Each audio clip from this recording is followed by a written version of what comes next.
Liberia. Hit it. From Cape Mount to Cape Palmas, Mount Nimba to Atlantic Ocean, Obomi Hills to Pocondre, to educate, elevate, and promote. Yeah, focus on Liberia. For Liberia, Liberia. For Liberia, yeah, yeah, yeah, yeah, yeah. From Monday to Sunday. From Monday to Sunday. It's focus on Liberia.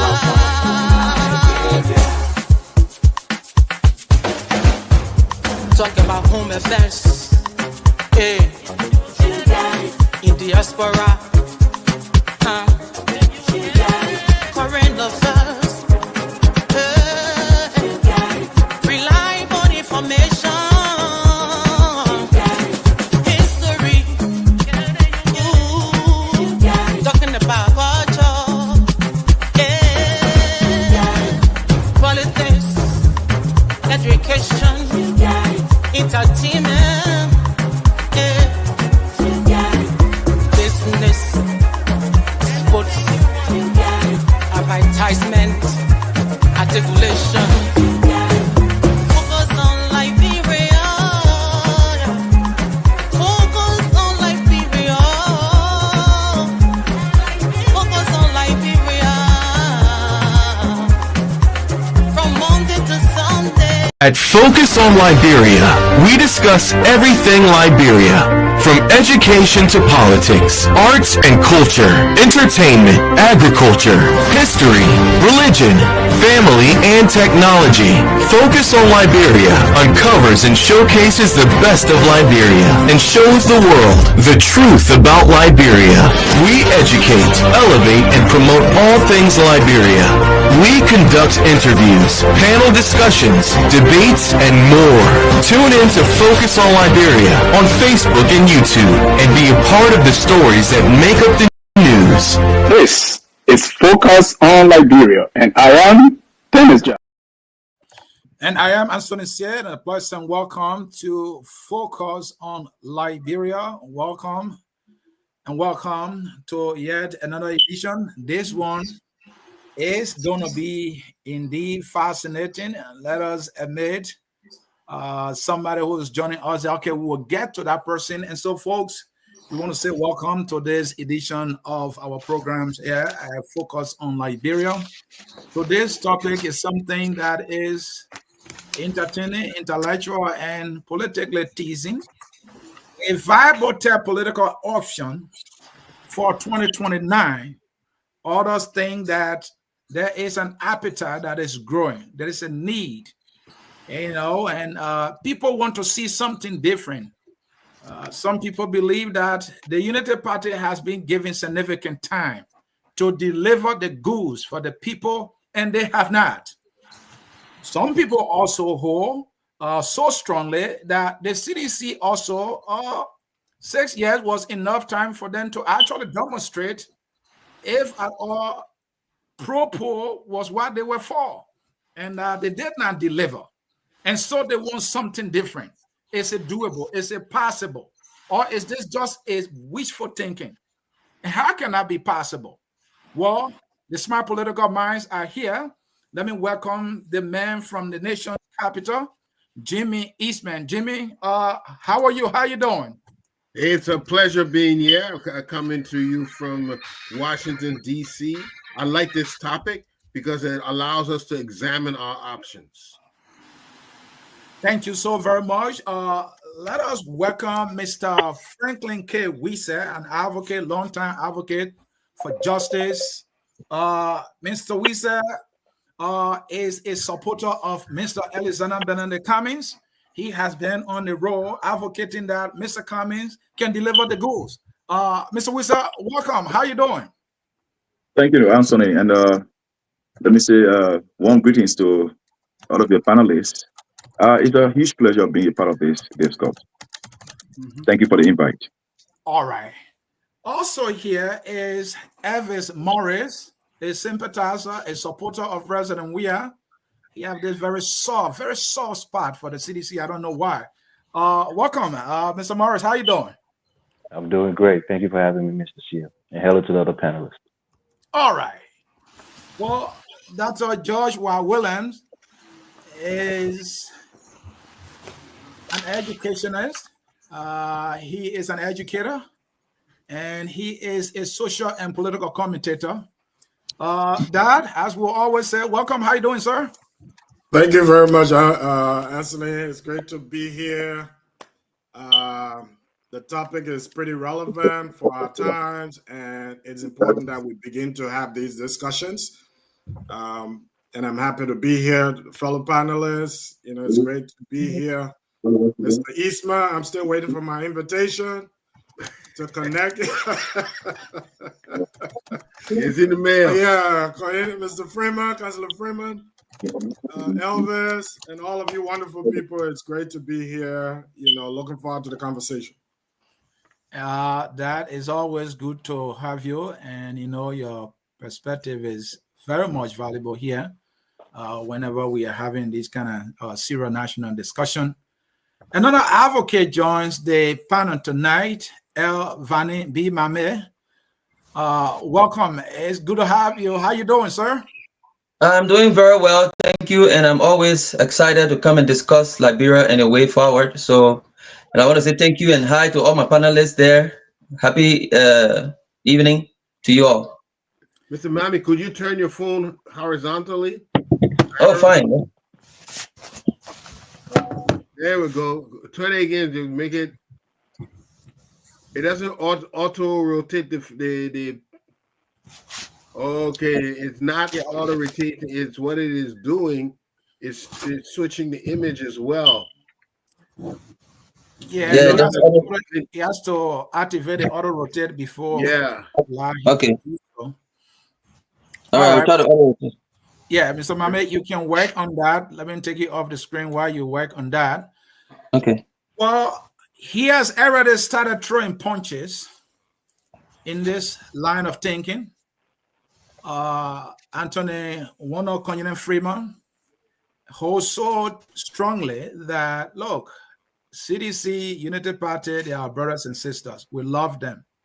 Our people have done them well by giving them the greatest opportunity ever to serve our country since 2006. CDC dominated the legislature in 2006 all the way for the most part. So they have been in power even to this day, way before CDC could even net the executive mansion. So they and Unity Party have been controlling power very significantly. You talk about Booker's concession agreement, CDC play innocent to that. Unity Party can play innocent to that. He's saying they have had so much time. Let's look somewhere else. Let's welcome Wono Freeman, my good friend. How you doing? Hey, thank you, Political Bulldog. Man, it's nice to be here and discussing the future of Liberia. Well, I look forward to a fascinating conversation, definitely. Indeed, the conversation will be fascinating. And let us remind our audience, our topic, a viable third political option for 2029. Is this a wishful thinking or is this doable? Is this possible? Because if we look at our political, our electoral and records now, right? Gotta get on one. Get off one. Okay. Very good. Let me help him. Let me help him. Mr. Wishful, let's do a little housekeeping here. You can add a little more light. You're very dark. Okay. All right. That's okay. Let me try to yes, the light can shine in your face. Yeah, let me light. There you go. Mr. Wishful made that adjustment, and after that, you can join the discussion.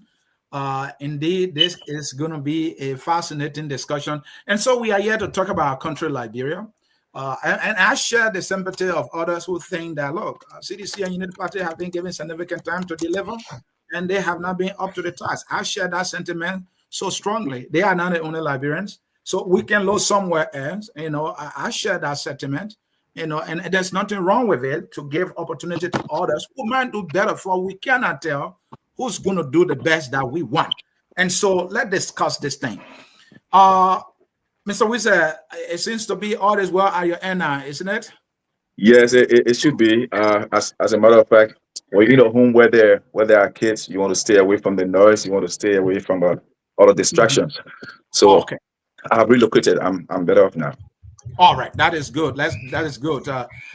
We can be discussing this big political topic that has the propensity to shape the political dynamics of our country, with our focus on Liberia political analyst, my good friend and comrade, Mohammed Sharif. Welcome, brother. How you doing? Yes, it's good to be here. It's good to have you. I'm always excited to see that we have a full house to discuss our country, Liberia. So let us not waste time. Let's get into the discussion. For decades, our nation disco has been shaped by two dominant forces, the Unity Party and the CDC. But as 2029 approaches, a new question echoes in Liberia. Is there room for a third political option? That is the question my panelists will be looking into today. Let's get started and get us started. Dr. Joshua Williams, you are an educator, start the ball rolling yet. Have the Unity Party and the CDC weakened enough? Or,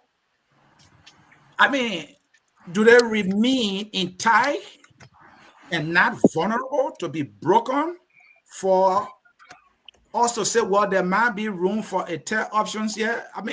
Give us your synopsis here, please.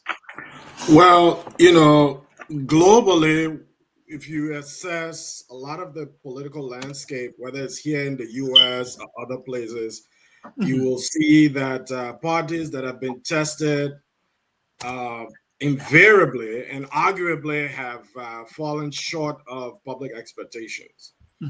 And it's the same with Liberia. We've had, fortunately and unfortunately, we've had two dominant parties active in our body politics for the last 20, 30 years, active in terms of dominance. It's been the CDC, the cry of ordinary Liberians to see themselves as part of the process, the struggle against political marginalization. And so the CDC seemingly wore that banner for them. But come 2023, 6 years after, taking power, CDC will lose power to the Unity Party that had preceded them for 12 years. And so why is the Unity Party back? Was it the individual, or was it a reflection of the voting population in terms of their belief in the leadership of President Boakai to move the country beyond where it was? Or was it just a strategic move to get rid of the previous government and bring in something new? And the newness was that President Boakai had never been tested or tried. He'd been tested. He was vice president. And let's not underestimate or overestimate the role of the vice president. The vice president is nominal in every given setting. They only act where they're given space to act. They're nominal. And so this is his first attempt at leadership in terms of moving our country forward. And it will take 2029 to determine that. We've gone in, 2 years or a little over a year and a half. And yes, there are complaints. Yes, there are acrimony here and there. But I do agree with those who believe that a third party is necessary. I'm one of those proponents as well. Because the third party does two things. One, it provides an option for voters to see the better way forward, but it also puts pressure on the sitting government, not necessarily on the opposition, but on the sitting government to do things better. And so a viable third party, and I hope this discussion will delve into what should a viable third party look like, in stark contrast to what we've seen so far, the CDC and the Unity Party government. And this is where the Liberia transformation agenda comes in, and we can discuss that as we go along. Thank you, Dad. And Konyene, let me come to you here quickly. Is Liberia political fatigue so deep to the point that it can break the CDC and Unity Party duopoly? Comes 2029, you think that is doable? Well, I think the average citizen are having benefited, and that plays a lot. But it also depends on the strategy that the rest of the other groups are going into. Because let's talk some statistics here.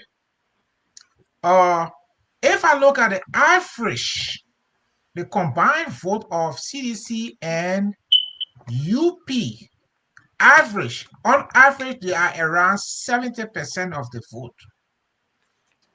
With CDC having the edge, of course, having 36% on average, and the UP, and I'm taking from 2005 to 2023. So what it means is that there is a block of 30% of vote that somebody can make a breakthrough. But that block is only for one person.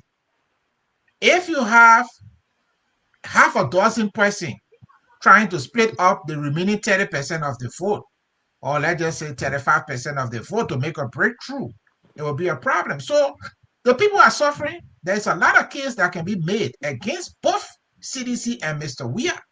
While it is true we are still far, but look, we don't need 2029 to know if Bwaka is going to blunder. They may start blundering from day one.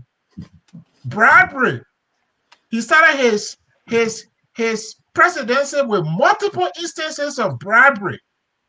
People are talking about $10 million in FOIA, but he started spending money that he never had right after the election with a donation in Bon County. So even we don't need 5 years to know that Blogger is going to be a blunder. He's a blunder from day one, and he continues to blunder until we get to 2029. So for me, there is a lot of cases that can be made. What I definitely know is that there is not a space for many people to crowd the tail lane. It needs one face, and that's the challenge. And Comrade Franklin Nwisa, you hold the view that, look, we need a third option here. Our brothers and sisters in CDC and Unity Party have had a good time to showcase what they are able to deliver. And in your estimation, they didn't come close to what the Liberian people deserve. Tell me, where do you see this possibility, given that these two political giants, have held this country down politically in terms of the voting population? Can a third party or a third option break through at this time? Thank you, Anthony. And let me thank the two previous panelists who spoke before me. Mine will be more of an addendum than a disagreement to what both of you, postulated.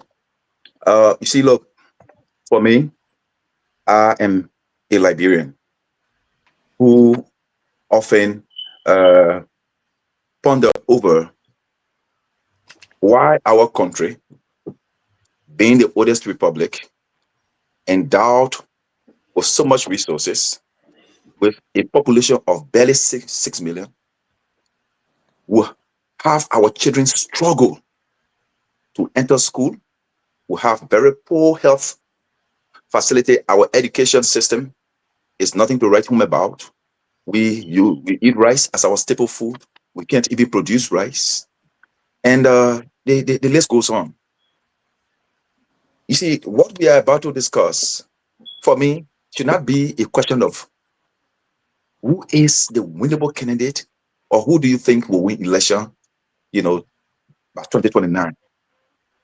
What we are supposed to be discussing now and encouraging people to understand is that we have made a lot of mistakes, especially in post-war Liberia. How prepared are we to correct those mistakes we've made? Are we electing people because they are popular? Are we electing people because they come from political parties that have the largest population? Are we going to elect people because they are capable of delivering on the job, that hit the ground running? Or do we keep in that little circle of repetitiveness where people will come and do the same thing over and again? If you were to ask me, what is the possibility that a third tier can win in 2029? There is a possibility. Is it really possible? Yes, it is, but it is a Herculean task. But let me tell you why I say it is possible, and let me also stress the significance of a third tier alternative for 2029. Comrades, if people will not consider the future of Liberia, we are under obligation. Those of us who consider ourselves the conscious minds, by any discrimination to other group of people, to educate, conscientize our people to go to the ballot box by 2029 and moving forward from the background of an informed decision making, and not going to the ballot box looking for party emblem like most of our people would do. Most of the people who go to vote people in that country, not only president, even our lawmakers, they do so out of certain, coercion and persuasions, and then they come back to cry, had I known. Nobody so easily would think that a Darius Delon in 2019 that we presented to the Liberian people will win a CDC candidate in an election that was restricted to Monserrado County. Why? Because over the years since the formation of the CDC has proven to be the strongest political party in Monserrado. And to buttress that, CDC had just won election in 2017. They were fresh in power. They had all of the influence. Delon became a senator through the popular will of the people. You know why? People are fast becoming conscious. People are realizing that our votes really matter, and that the Constitution or the crafters of the Constitution were not wrong when they said power is inherent in the people. So it will be foolhardy for one to ride on popularity and think you can cleave onto power. When Bia and his folks did not get over that big surprise in 2019, there was another election for the same position in 2020. CDC went back to its drawing board and came back. Even its chairman, Molu, said if CDC had not reclaimed the senatorial seat, he will resign. They put everything into that election. They came up with Thomas Fala. But guess what? The same popular will of the people did not only defeat Thomas Fala, it defeated Thomas Fala twice the defeat that the lady, I'm forgetting her name, received in 2019.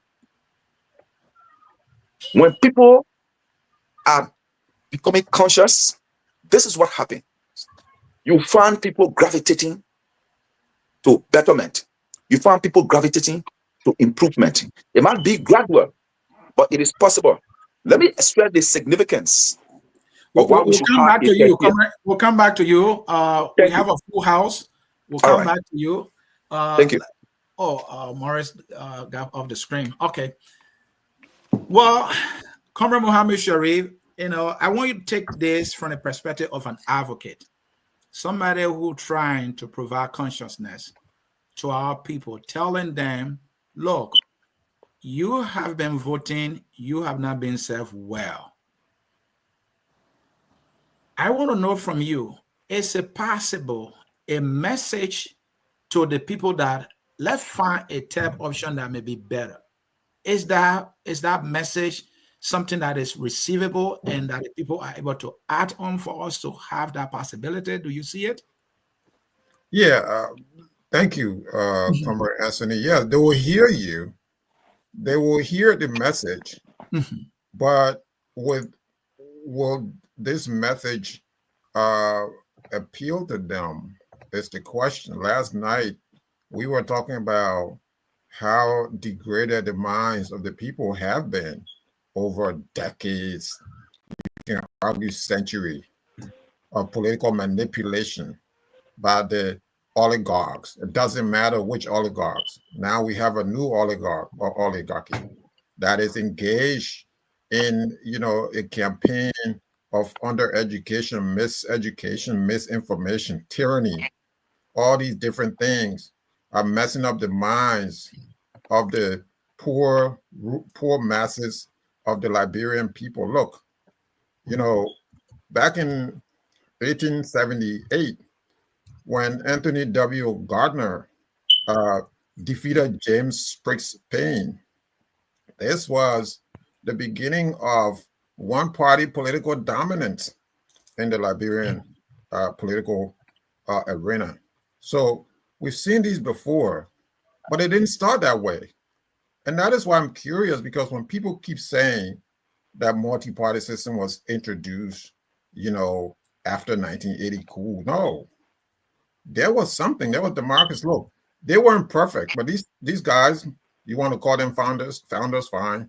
But these guys had a system where they will have these frequency of elections, and that got stymied. That got stagnated somewhere.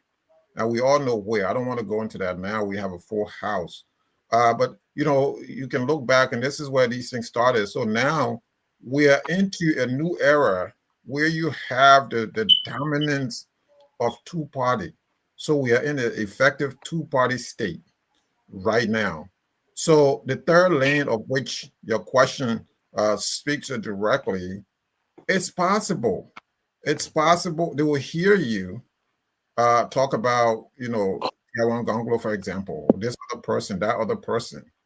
But the moment that, the oligarchy shows up with bag of rice, palm oil, T-shirts, and also these guys are not giving the Liberian people a chance to make up their mind about anything, so that third option has not really garnered the necessary steam that it should. And I know that a lot of us are going to blame the Liberian people, the voters. But this goes to everybody at this point. The leadership especially responsible for this. I see people who are in the third. I see good young people in the third lane, good people who are not so young in the third lane. I mean, I talk about, Brother Freeman here. I see his writings. I see his advocacy. I see the passion in him. Why not people like this? Sitting guard, they've done this. So nobody should tell me now, well, he's too young, he can't do this. In sitting guard, that's what they're doing right now. So look, and we have a lot of people, right? And so as we progress, I know the question will come, who do you think? And at that point, I'll be able to tell you, other people, add other people to this long list of third-party options that I think can effectively develop Liberia. Look, we're behind. We're way behind the sub-region. We're behind Sierra Leone. We're behind Cote d'Ivoire. All these countries, because we are stuck with these leaders who are unpatriotic, who have disinformed, undereducated our people for so long, and they're stealing tens of millions of dollars every single time you turn around. These are the, in the United States, you don't get wealthy from the public sector. I mean, Jimmy will tell you this. I'm in the public sector. I'm not wealthy. But if I were in Liberia in the public, I would be one of the wealthiest people. It's inexcusable how these people are treating the Liberian people. Thank you. Let us welcome our friend we refer to as the perfect manager. That's P. Maurice Croman. Comrade, welcome. How you doing? Thank you, Anthony. I see you have a full house today, and it's good to see all of you, gentlemen. I wish we had a female among us, but it's good to have all of you here. Yeah, our females, I think they will come gradually. I hope so. Yeah, let me come to Mr. Mame. Mr. Mame, we're talking about the possibility of a third political option. You follow the politics. You have been looking at the electoral numbers. Franklin painted a perfect scenario where a unified opposition went against one of the strongest and defeated them in their stronghold. CDC was defeated twice in Monserrado County. To the surprise of all of us, One thing we know is that because at the time you have a unified opposition called the CPP, it was very united at the time it went against the CDC, and that happened. So one can think that, well, it would take another unified and stronger opposition to penetrate the two, maybe first to make it to the second round, and then the presidency. Do you see that possibility? If so, paint that picture for us. How is it doable? All right, thank you very much, Honorable Antonin C. and the rest of the panelists. You see, I've always said that our trouble in this country is basically around consciousness. Most Liberians are not conscious when it comes to politics, or we say politically conscious. And that's the reason why the decisions that are made are mostly made out of ignorance or subconsciousness. What do I mean by that? People go to the ballot box, they don't vote on the basis of issues, even to their own detriment. A man will know that this man is corrupt. He cannot pay his school fees for his kids. He doesn't have a good road. But when he going to the ballot box, his focus is not on the issues that affect him. What are the issues that he's concerned about? His tribal brother being in position. So, oh, the man who over there is from Lofa. I'm from Lofa. And my brother, he will be able to give me a job. Whether the man gives him a job or not is not his concern.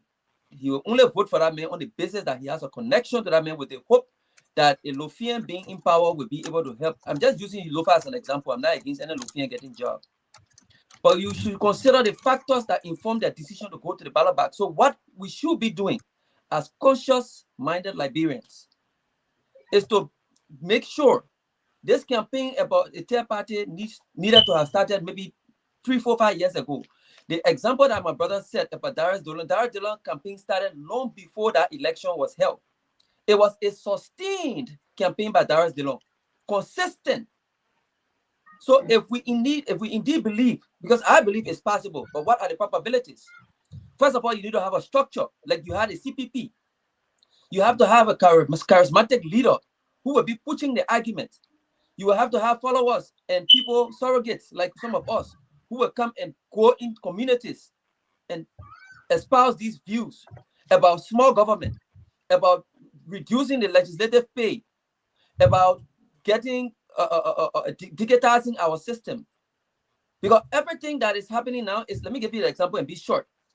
My grandmother came to my father's house and met my mother cooking. She had 3 bowls, 1 big bowl, 1 medium-sized bowl, 1 small bowl. The big bowl, we consider it for those who are called first class or the upper class. And then the medium-sized bowl for the middle class and the small bowl for the lower class.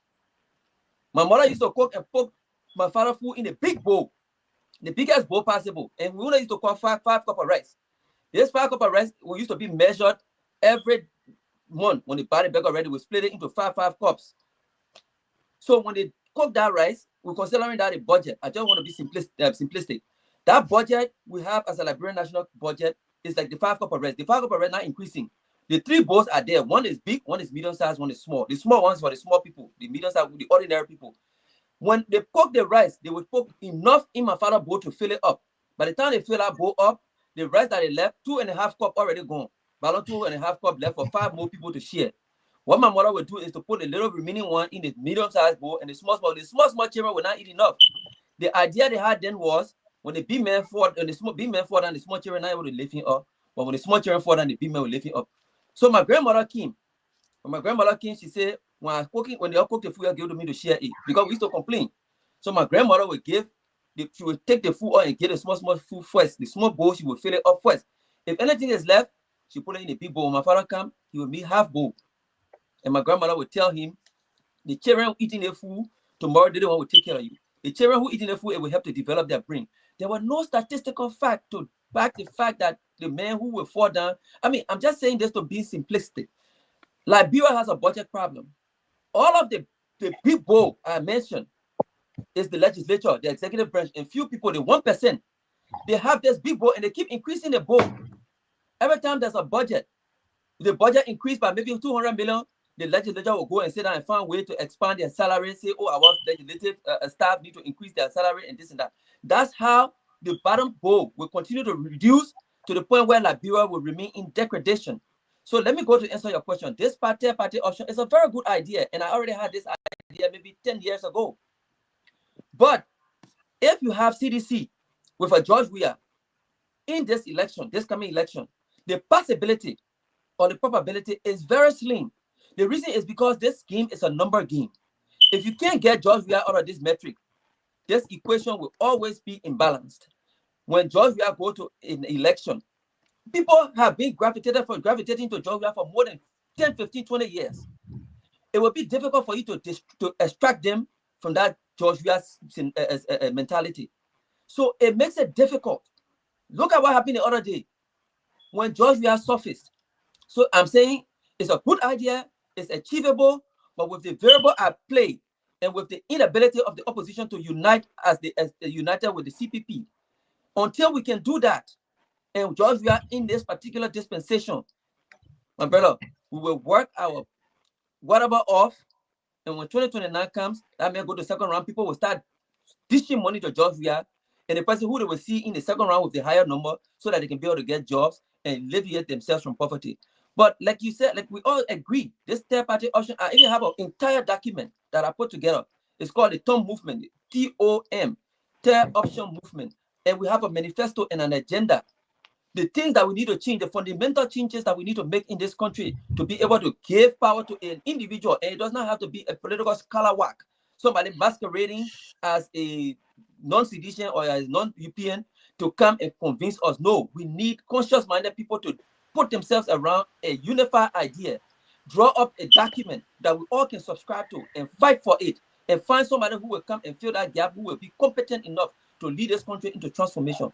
Other than that, 2029, I can tell you for now, third party option, if we're not serious about establishing a structure and bringing an agenda that will rally us, the conscious people around it, and to disseminate the information from high school to colleges and all around the country, I can guarantee you the people who will go to the second round, one of them, if George Weah enter that second round or United Party enter that second, one of them will definitely, mark my word, become the president, only because people are seeing their kind in that position. Maybe after that particular one, when George Weah go and come out of that place, then we'll probably have an option now, a viable option, a viable argument to be able to have a third party. But it's not possible for 2029 if we don't put ourselves together, establish the structures, put the message together, and give it to conscious-minded militants or cadres. Thank you. Thank you. Evan Morris. Charles Taylor was that charismatic rebel leader, strong man, who win that election, alpha election that marked the end of the Civil War. Let's take that into consideration. Fast forward, in trend, and then another election. Ellen Johnson Sirleaf put a political movement together. It was like a coalition, the Liberian Action Party and the Grand Old Unity Party, some people refer to it. And they built a movement around it, and then they will go against CDC. It was a tough fight. They made it to the second round, and narrowly they'll pull the victory. Let us not debate the merits there, right? So that was a unique organization headed by a seasoned politician who led that charge, Ellen Johnson Sirleaf. Howbeit, she pulled it off. We can debate the international involvement and all that, but she pulled it off. All right, fast forward. After she served for second term, President we are now, or former President we are, who all along has been the popular figure that people will gravitate to because of his story. All right, so he was another iconic figure who will come and win election. Then Joseph Walker. Now, Unity Party, being rooted in Liberian politics, as one of the big giants, just a little rally around him from the opposition will take him through. Do you see a possibility? I painted the picture for you so that you can give me good analysis. I love meat. I'm a hunter and a fisherman, right? So do you see the third option possible when we have George Weah stay in the matrix and the Unity Party standing by for the fight? Thank you, Mr. Sear. I think it's improbable. It's improbable that a third party, a third viable party, will emerge by 2029. And for me, I look at this as wanting to see ideological evolutions within political institutions, right? Which is the vehicle itself is not the issue, it's the conductor of the vehicle that's giving us problems. CDC being a political party by itself, is amoral. It's not good nor bad. The person who's leading or driving that vehicle is the person that most people have an issue with. That's why some of us who sympathize with the CDC, we're looking to bring in people who can perhaps transform or evolve the ideology of the political party. So we're advocating for the likes of a Cummings to come in with some technocrats and bureaucrats and bring some technical skills that would elevate the political institution that is the CDC. Look, most developed countries have a political duopoly. There's two parties that are always vying for power. You go to the UK, you go to Sierra Leone, you go to Ivory Coast or wherever. The thing here is that the CDC, for example, is a political vehicle. The issue I have with the CDC is that the way that they select their political, leaders or standard bearers is flawed. Now, if it was something that is akin to what the United States have, where you have a primary, a national primary of the 15 counties, and you have, candidates who can make their pleas to the people from within these political parties, and the people would select a primary or a candidate that would take them to election. Usually, that person will embody the hopes and aspirations of the majority of the partisans of that political institution, and thereby will be, somebody who is truly representative of what the people are hoping for or what the people, want to see in their leader. But whereas most political parties have a convention, they have executive members, and they go to the little, place where they select the political, standard bearer or whatever, and that's how they select. That's the whole process, and I think it's flawed. So I want to see the evolution of how we select our political leaders within these political parties, and then the leader will be more representative of what the people want, and it won't be executive members who are making standard bearers. It will be the entire population of the political institution who are voting for somebody who they think reflects their ideals. And lastly, I think one of the things that's pushing this quote unquote viable third party are people who don't want to go into an established institution because they feel like they will be at the bottom. They feel like they'll be starting from scratch. In order for them to get position of power, to be close to the hierarchy, they have to start a behind the house party and become the secretary, become the executive member, and thereby you're a big man in a political party. There's always third parties in this country. The most consequential party is not the official party, but the independents. Even in Liberia, we have a third party that determines elections. It's all about the second choice. If the Unity Party and the CDC is in the second round, who's going to determine the elections? It's going to be the Liberty Partisans. It's going to be the ANCers. Those who are not part of those two political parties, but they're going to pick, their second choice. If it's not Cummings, then they're going to either pick Boyka or Weah. So the third party in this country, for example, the Libertarians, they tend to lean more Republican, most of them, or the Green Party, they tend to lean more Democrat, on the climate issues. So there's always third party in most elections, whether they're affiliated with the two main parties that's going to the second round. So for me, I don't think it's possible. I don't think it's probable. I think what we should be advocating for, if we are sympathizers with any of these two, dominant parties, is reform within these parties, and then using that tool to find leaders who will more embody the ideological, aspirations of the party, and then make it more widespread so that the partisan within that party will determine who leads them, and it's not some local ball of people who's choosing their friends, and putting them in position to lead the party. So I think we need to build our institution. We have two parties that can be, built upon. So for example, I sympathize with the CDC. I want to see more competent people being brought in, people with vast experience. And, I don't want us to lose our grassroots or nature, but at the same time, with Cummings coming into the party, he can be a leader that can lead, that can drive the vehicle of the CDC into success and lead our country. You don't have to reinvent the wheel. You already have an established vehicle. You just need a competent conductor to carry you to the promised land. So I think that's what we need to be focusing on more so than bringing little startup parties and thinking that they're going to serve the Unity Party of the CDC. Thank you. Can I push back on that? Well, let's get to Maurice first, and he can push back. Please hold your thought. Let's get to Maurice Krugman. Mr. Kerman, your friend Morris is saying, look, this thing is not doable. This is not possible. The Unity Party No, I is. ain't saying that part. Why I say it's improbable. There's a possibility, but it's more impossible. It's more unlikely than it is likely. I mean, I'm from South I don't know English. That's my interpretation. So allow me to flow. If we're speaking Korea, I'll do better. I'm just joking, but that's how I understand what you're trying to say. You are saying it is not possible now. That's my interpretation, and I accept your disagreement. Morris, Kraman, What you want to say about Southtown people? You think they don't know both? I'm trying to say that we know too much, boy, and I understand why he's saying he's trying to be economical. I mean, diplomatic with it. That is the word. I understand what he's saying. He's saying this is not possible now. I look at the main narrative, and you think what he's saying. Let's leave that thing. Morris Kraman. Evan Murray is saying it is not possible now, maybe in the future, but not now. And what we should be doing is that maybe we should work with the two parties, to bring about the things we expect in that third party. Do you agree this is not possible at this time and the two parties are too strong? I mean, so I have a very unique perspective about this thing. Please share that. Yeah, the third party concept still places the debate into making a third party a second party. I mean, just technically, if you think about it in a technical sense, okay, you're basically replacing one of the most popular party with a third party. That's the argument that we're trying to make here. Is it possible? Yes, it's highly possible that you have people rally around a party based on interest. Just like Elvis said, I do agree with some of the points he's making. Politics is about interest.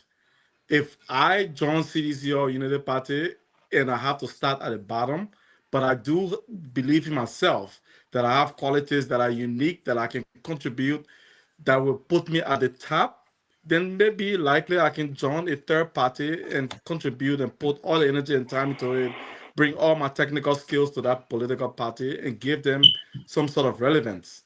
Now, in Liberia, I know we had this conversation in the chat room a couple of days ago, and I was debating with most of you saying that the way that I see politics in Liberia, I mean, I know Mame was talking about Liberians not conscious. I don't agree with that. I don't think Liberians are not conscious people. I think they are very, very conscious, because if you look at the evidence of the data on how the pattern of the voting from history, you will see that they've replaced politicians over and over and again. That is an indication that they see that one politician has performed dismally and they go and replace that person with another person. Frankly, when I joined the show, I was talking about DeLong. DeLong amassing the opposition around him is also an indication that the people were conscious that the current leaders, from the executive mansion all the way to the national legislature, were not performing. And so they were committed to have them replaced at any opportunity. So when you look at all throughout Georgia's time, you will see that every single election that were held, most times they did not win the election, because the Liberians were conscious of themselves to say, we do not want these people. The way they're going, we don't want them. So even when we are on the ballot in 2023, we have lost the election because the Liberians were committed to replace them at every opportunity. That gave CDC an opportunity for them to go back in and say, let's reflect on what happened here through our stewardship for the 6 years that we led the country. I don't think they have done that. That also created the opportunity for that third party that you're talking about, that third vehicle, that third or political institution that could come and take advantage of this opportunity and say, because these CDC people are not doing this thing and people are jumping ship from them, you see that a lot of people are jumping out of CDC now. It's an opportunity for us to say, let's come together and find a vehicle that can actually use the CDC mantra. I really do believe that the grassroots advocacy for CDC is what gave them prominence. But there's still an opportunity there for someone to take advantage of that and actually advocate for the ordinary people. And if the people gravitate and grab the concept, you will take off and CDC will be irrelevant, whether we are there or not. I think there's an opportunity, but it has to be thought through technical aspects and doing different analysis and looking at all the different data and all that kind of thing. But it's highly possible. Thank you, Mr. Mame. I saw Yeah, I want to agreement disagree from with you him. there. Go ahead. I want to dismiss the claim that I If you said. forgot, I was supposed to. Yeah, I want to dismiss the claim that he said that I said Liberians are not conscious. I'm too educated to go and say blanketly Liberians are not conscious. I said most voters. And I didn't say all. When most people go to the election or when most voters go to the election, most of them are not voting on the basis of issues that affect them. Most of the time, they get carried to the ballot box by trucks of people who they believe in. Like, example, in Bomi County, Alex Tyler, as corrupt as he is, or allegedly corrupt as he is, he will truck people and they say, oh, that our man, yeah, he carried them in truck. The truck will carry them and vote for him, and he became senator. How do you consider that? Were they voting in their own interest? No. Most of them. I mean, I can explain that if you want, but yeah, okay. So I just just want to show. I just don't want to drag it. But I can explain it. I'm not conscious. I did not say that. Thank you. All right. You made a clarification, and Kanyan, please go ahead with the. Yeah, I want to push back a bit on Elvis' claim that the best way is to forge a partnership with CDC or UP. Look, when something happened to somebody and they got burned, it doesn't make any sense for you to go do the same thing that you already watched somebody got burned. Bronskin tried to form a partnership with CDC, where Bronskin got burned. NPP tried to form a partnership with CDC. What the result? NPP got burned. LPDP tried to form a partnership with CDC. LPDP got burned. So if you see other people getting burned, trying to form partnership, what is the point in going there to form whatever partnership? So I think that whole thing about going in CDC is out of the picture. Anybody who wants to rescue Liberia or really help Liberia, the first thing you need to do is to learn how to factor out George Weah. Because George Weah has been the single most destructive force in our politics. You're just proving my point right. Okay. So now, the next point I want to make. Let me make your point before you come in. That something is difficult does not mean it cannot be done. Botswana had a ruling party for 50 years, even triple the time that CDC and UP have been sharing power, triple, 60. And a coalition of opposition overthrew that. ANC, since the death of Mandela, have been dominant party in South Africa, and just recently they were able to break the parliamentary majority, and now they have a coalition government. Senegal took a dominant. So that something is difficult is no reason why, or else there's no need to go to school or to go take exam or anything, because it's difficult. But everything in life is difficult. Even you wake up in the morning to find food is difficult. Even when you see the food you gotta cook it is difficult. So I don't buy into that difficult thing. What I buy into is, what is the strategy? I just told you, on average, CDC and UP combined take at least 60 to 70% of the vote, where at least 30 to 40% of the vote free. So if you want to put idea together and you put strategy together, you can still garner 35% of the vote before you're not trying to win an election, you're just trying to enter second round. I mean, you're accountant. There are established political parties. The Liberty Party is there. They have a base. You have the CMC. You have other political parties that have a base. Well, you're going to collect all of their votes and their voters and bring it to your third party. What you need? What are you saying? When you do a survey and the survey tell you the relevant people, you just need the relevant people. You don't need everybody. If you're going to form a coalition, you don't need everybody. You just do a survey and you find out who are the leading people outside of those two parties, and those are the people you bring together. One thing you fail to realize: momentum. Momentum is everything in election. So once you try to put a coalition together, you start building momentum. Once people, because Liberia is a place where everybody wants to be on the side of the winner. Once you have momentum on your side, you are going to attract people to come to you. This is real life, not a fantasy, Mr. Freeman. One second, please. Let me get 10 seconds. No political party are going to surrender their political base for some mythical a person that's going to come in and say, "Oh, you're right there around me." Everybody's going to say, "You know what? I'm not United. I'm not Liberty Party anymore. I'm not CNC. Let's go around this one person." You don't even got a person here that you're even putting forward, preferring that's going to lead this third party, and you're telling me that 30% is there for the taking. Nobody has it. Liberty Party have them. CMC have them. You know, ANC has them.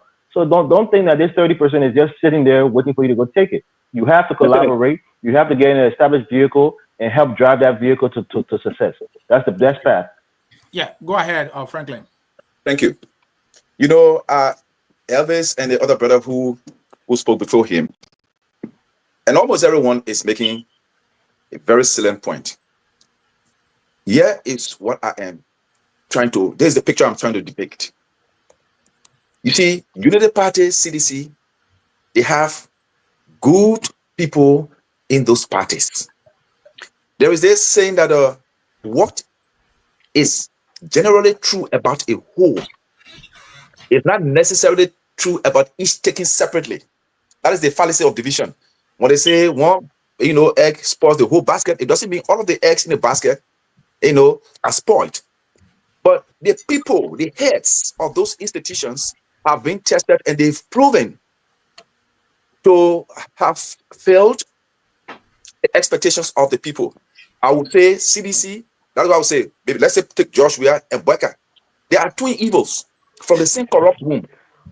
And because they come from these two political institutions, we are saying there is the likelihood that a candidate that each or either of these political institutions will project might follow suit. So a third-tier introduction, what it does is that it is going to enhance efficiency. It is going to enhance, better performance. It will make the system competitive, as my brother said.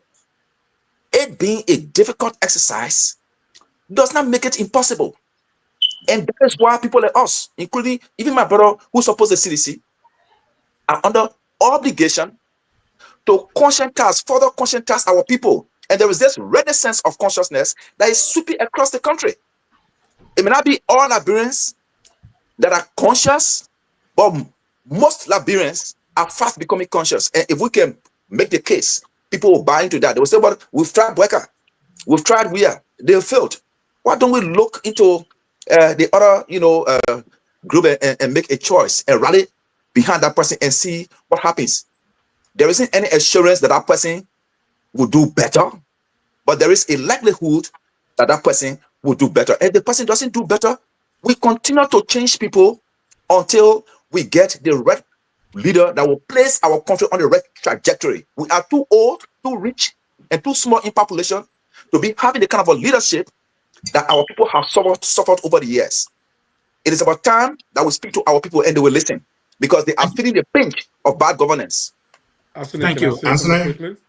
Anthony, if I Mr. Eastman haven't spoken yet. I know you're speaking, Mr. Eastman. Let's get to Dr. Williams. Dad, I was coming to you. I know you have a thought to express there, but I also want to know the appetite that Franklin is talking about. He said it's sweeping across the country.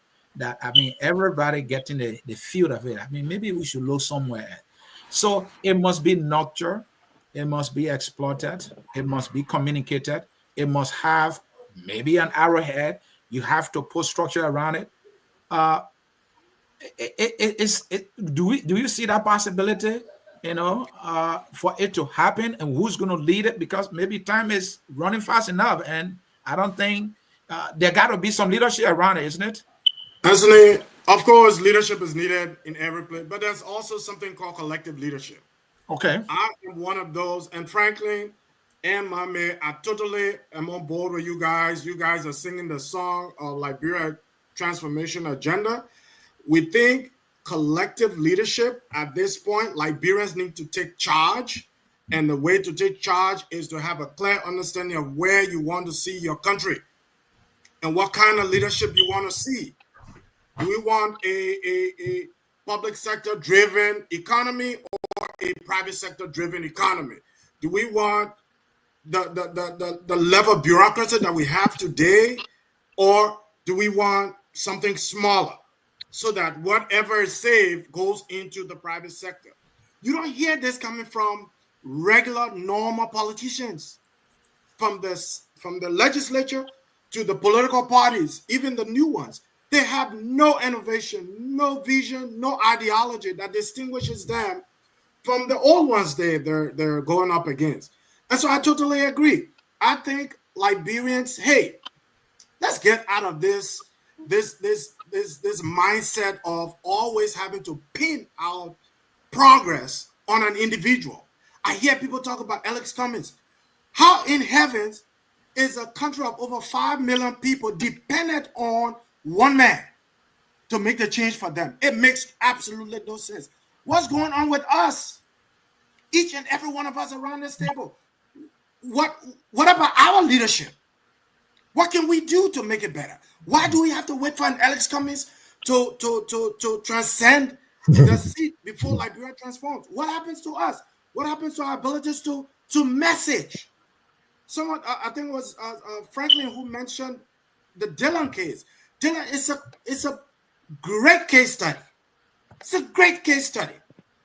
And Dylan's case speaks to the issue of Sheriff's point of the voters are victimized. No, they're not victims. They're perpetrators of their own problems. And they need to take responsibility. We should stop victimizing the electorate. They're sound people, like Mama said. They're sound. They've changed people who should not have been in office and brought them back. There is a level of reasoning in there. They need to take responsibility. But we need to have a clear vision of what Liberia should look like. Look, those of us who grew up in Monrovia in the 70s, and I grew up also in Grandstands, where we used lantern. I came to Monrovia in 1972 speaking Crew, Mr. Sheriff. So I haven't always been a city boy. But when I came to Monrovia, I saw a country on wheels. The whole Somalia Drive that we have today, because I live in Stephen Topper Estate after leaving the old road. And we saw the progress that was being made by a vice president. One of the reasons I voted for President Barker, because Tauber was a vice president, 19 years. President Barker was vice president for 12 years. And the hope was that as vice president, you're not engaged too much. You have a vision, a clear understanding of what's happening. And you say, when I become president, I will do this, I will do this, I will do this. This was exactly what Tauber did. Between 1971, when he took over, to 1978, when I got to know myself, we had Air Liberia, we had things happening in the country that hadn't happened before. And so can it happen? Can a third party come up and transform this country? Yes, they can. It depends on how we galvanize, how all of us together.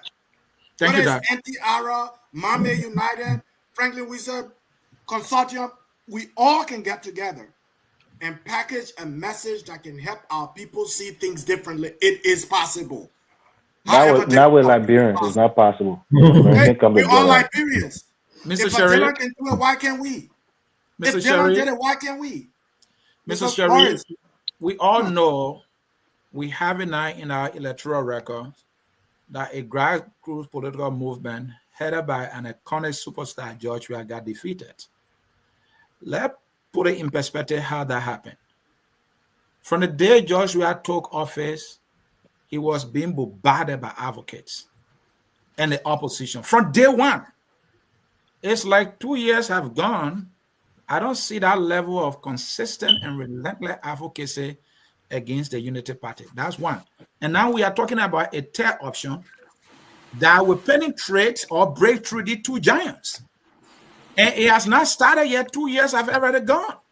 Yep. And if you look at the last election result, CDC with all of the opposition united against it. All right? Some with lies, propaganda, truth, and everything. They lost the election by less than 20,000 votes. If we are 2 years behind, how can this possibility come about? Think it for me. Yeah, so permit me first. Dr. Williams said that the people are responsible.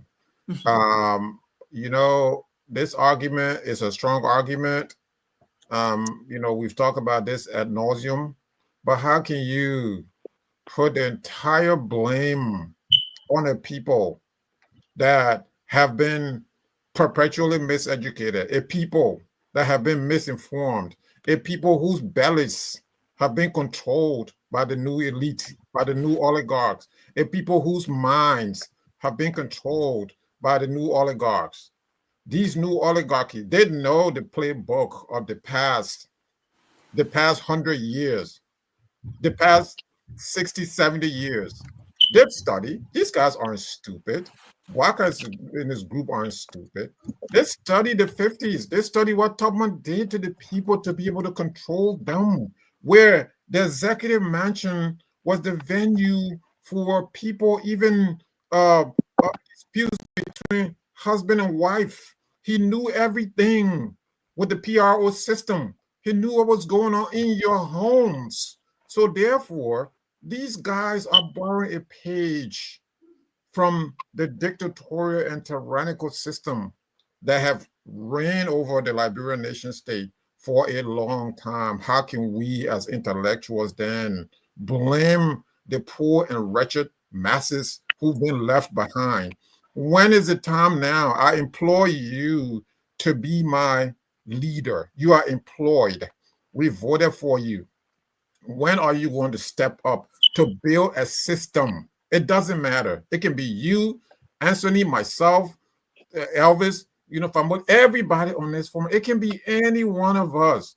When is the time that we're going to step up and try to build a system like the technician, like the architects that we're supposed to be? But we're going to give these, tyrants a pass. We're going to give the thieves a pass. We're going to say, no, you, the people, you are responsible for this. Meanwhile, the multi-millionaire public servants, they go scotch-free. We let them off the hook. How can we do this, such a thing? How are we letting these people off the hook? That's a broken system. That is what's wrong. The system itself is broken. The system is broke. And the reason, one of the reasons I'll argue, Jimmy, that the system is broke is because of the people that we have. He just talked about Tolbert. He just said Tolbert did all these great things, which I have been saying on this show. But that was, again, one man. So if Tolbert didn't come along, the Stephen Tolbert estate that you resided, you won't have it. If Tolbert didn't come along, the Cabral estate, you won't have it. The Matadi estate, where the rich and the famous have taken shelter now, you won't have it, right? So sometimes it takes a man, a woman, a visionary. These guys have no vision. They are not patriots. Sometimes it takes a patriot. It takes a visionary to now say enough. We have to put in place a system. And I'm going to land on this thought. There was a time, on this platform, Comrade Anthony, we had criticized George Weah ad nauseum, right? I was a leader of that on this platform. A lot of people here got mad at me because of that. But look at one thing he did. He said, look, we need to reduce. He didn't probably put it in these terms that I'm putting them in, but the idea, you get the picture. Try to reduce the term of these senators, right? Our Senate. Nowhere in Africa you have senators sit there, for 9 years, where they can go and die. Prince Johnson died in office, okay? 9 years. George Weah wanted to reduce that. George Weah wanted to reduce the presidential term of office from 6 years, I think, to 5 or 4 years. Yeah, 5. Charles Taylor, who fought Dole. This is a militarized constitution anyway, military inspired constitution. Charles Taylor, who fought Dole, never did anything to fix that.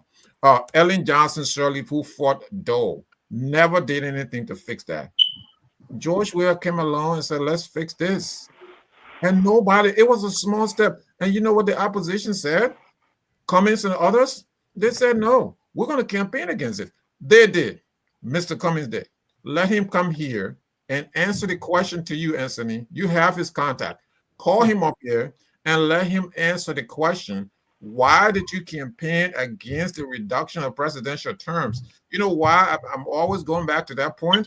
Because the frequency of election is so important. We keep them honest. If you don't do the right thing, we throw you out in 4 years. We don't have to wait 6 years. We don't have to wait 9 years. Everybody, some people need to go every 2 years, because now in Liberia, the way I look at this, we are playing lottery with these people. Maybe one of these days, we will hit the lottery with a good guy, with a good woman. But what we're doing now, we've elected a lot of thieves. Thank you, comrade. People robbing our nation. Thank you, comrade. He said something. He said something. Hold on, Frankie. Hold on, Frankie. Let me come to Jimmy. Jimmy has not spoken for a long time. Oh, Jimmy, okay. the option that Franklin said there's an appetite that is just echoing across the country, and he sees it. You know, I have not seen it big yet, right? But I think it's somewhere there hiding in the bellies of our people. Talk to me. What would drive it? Is it ideology? Is it just the frustration that, well, the two parties have not served our people well enough? Will it take, what should drive it? What would drive it? Okay, when you talk about drive, is a force, an impelling force that pushes something. Right. But before you can push something, there has to be a pathway that it will be able to go.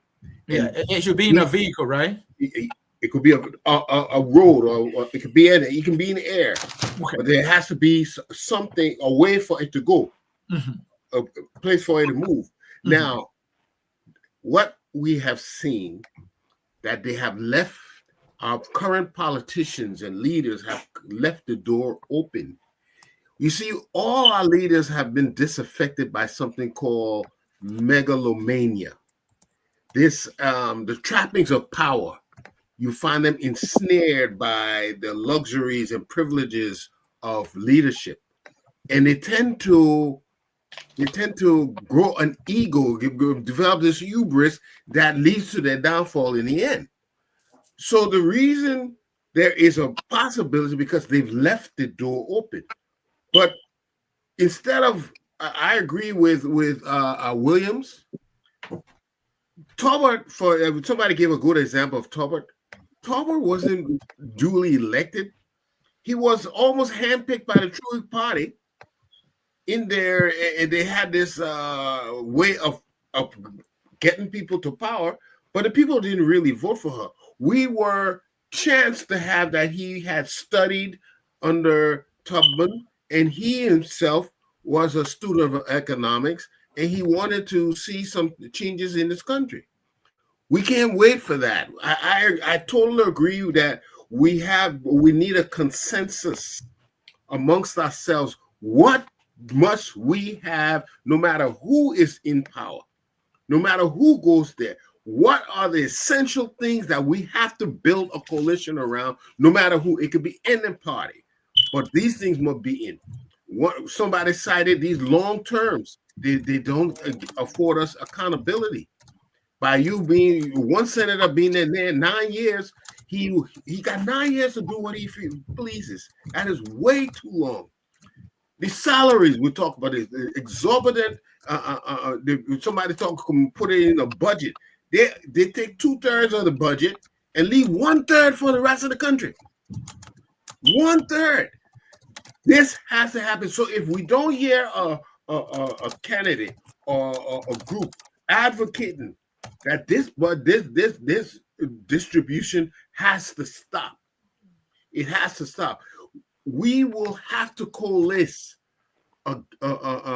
against and form a consensus that will propel the person that we want there, because they will be of this makeup, they will be of this conviction, they would have this mindset, and because this is what we are perpetuating. So it is up to us to now develop it. No matter who it is, we must resonate. It has to resonate with each one of the parties before it would take place. And we can do it.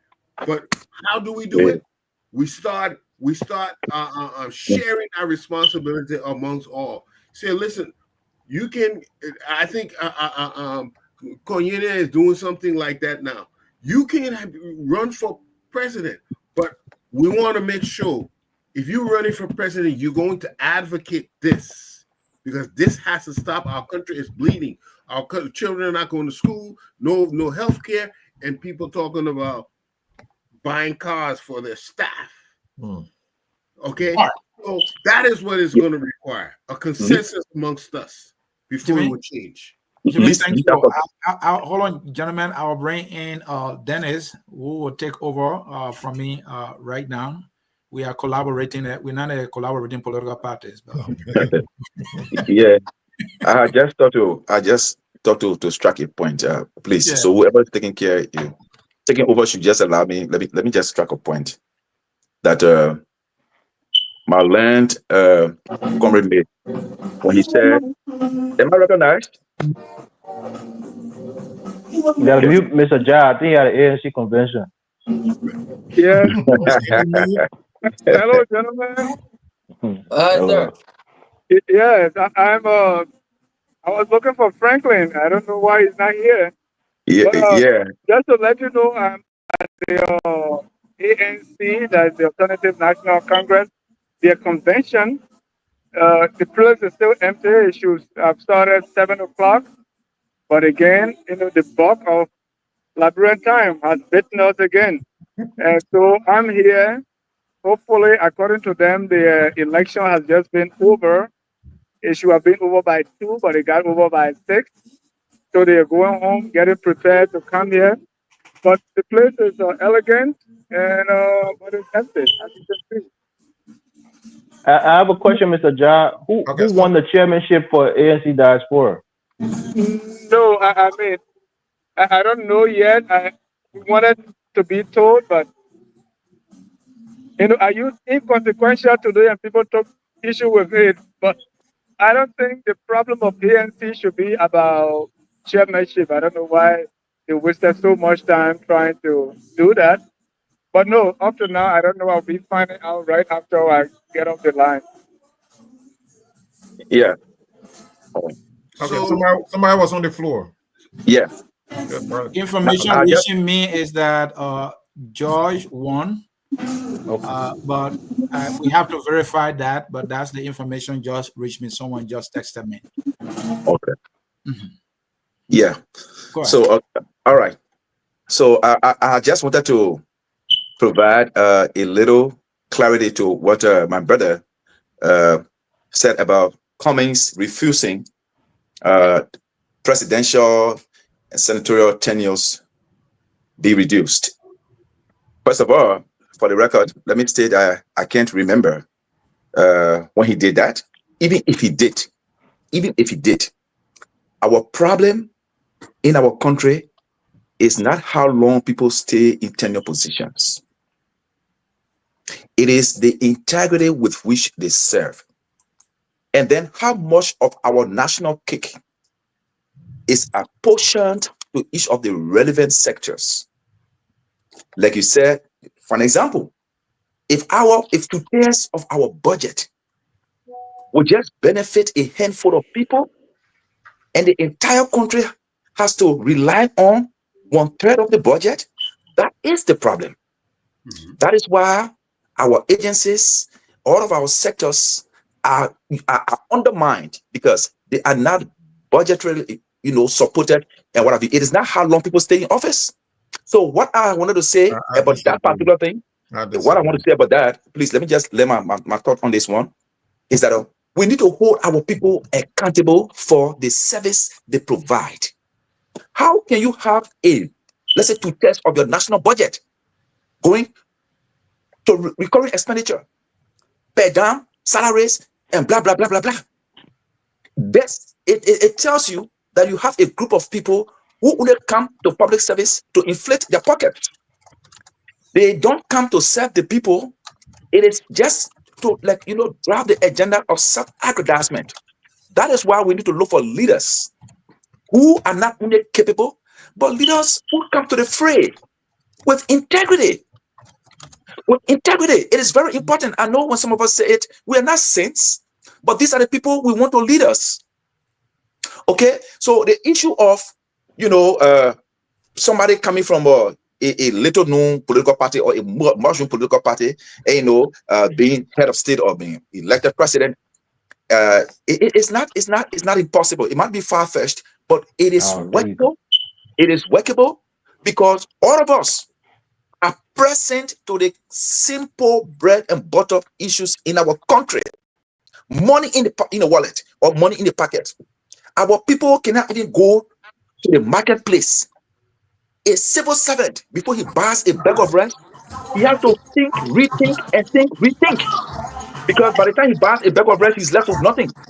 The policeman continues to corrupt. He will leave his post where he's assigned to go to places where at least he can harass people and get money in his pocket.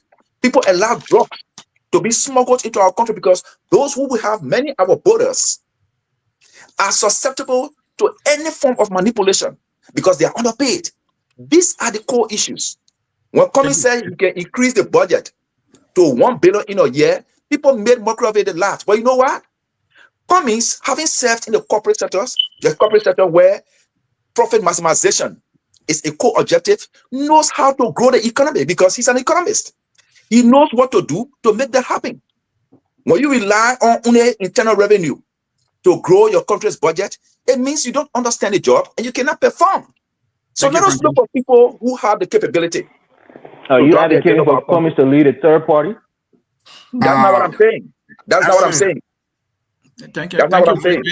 Thank you, Franklin. Let me come to Mr. Cummings. Anthony, please, 1 second. Just 1 second. You say you don't remember. I remember Cummings. You can ask him.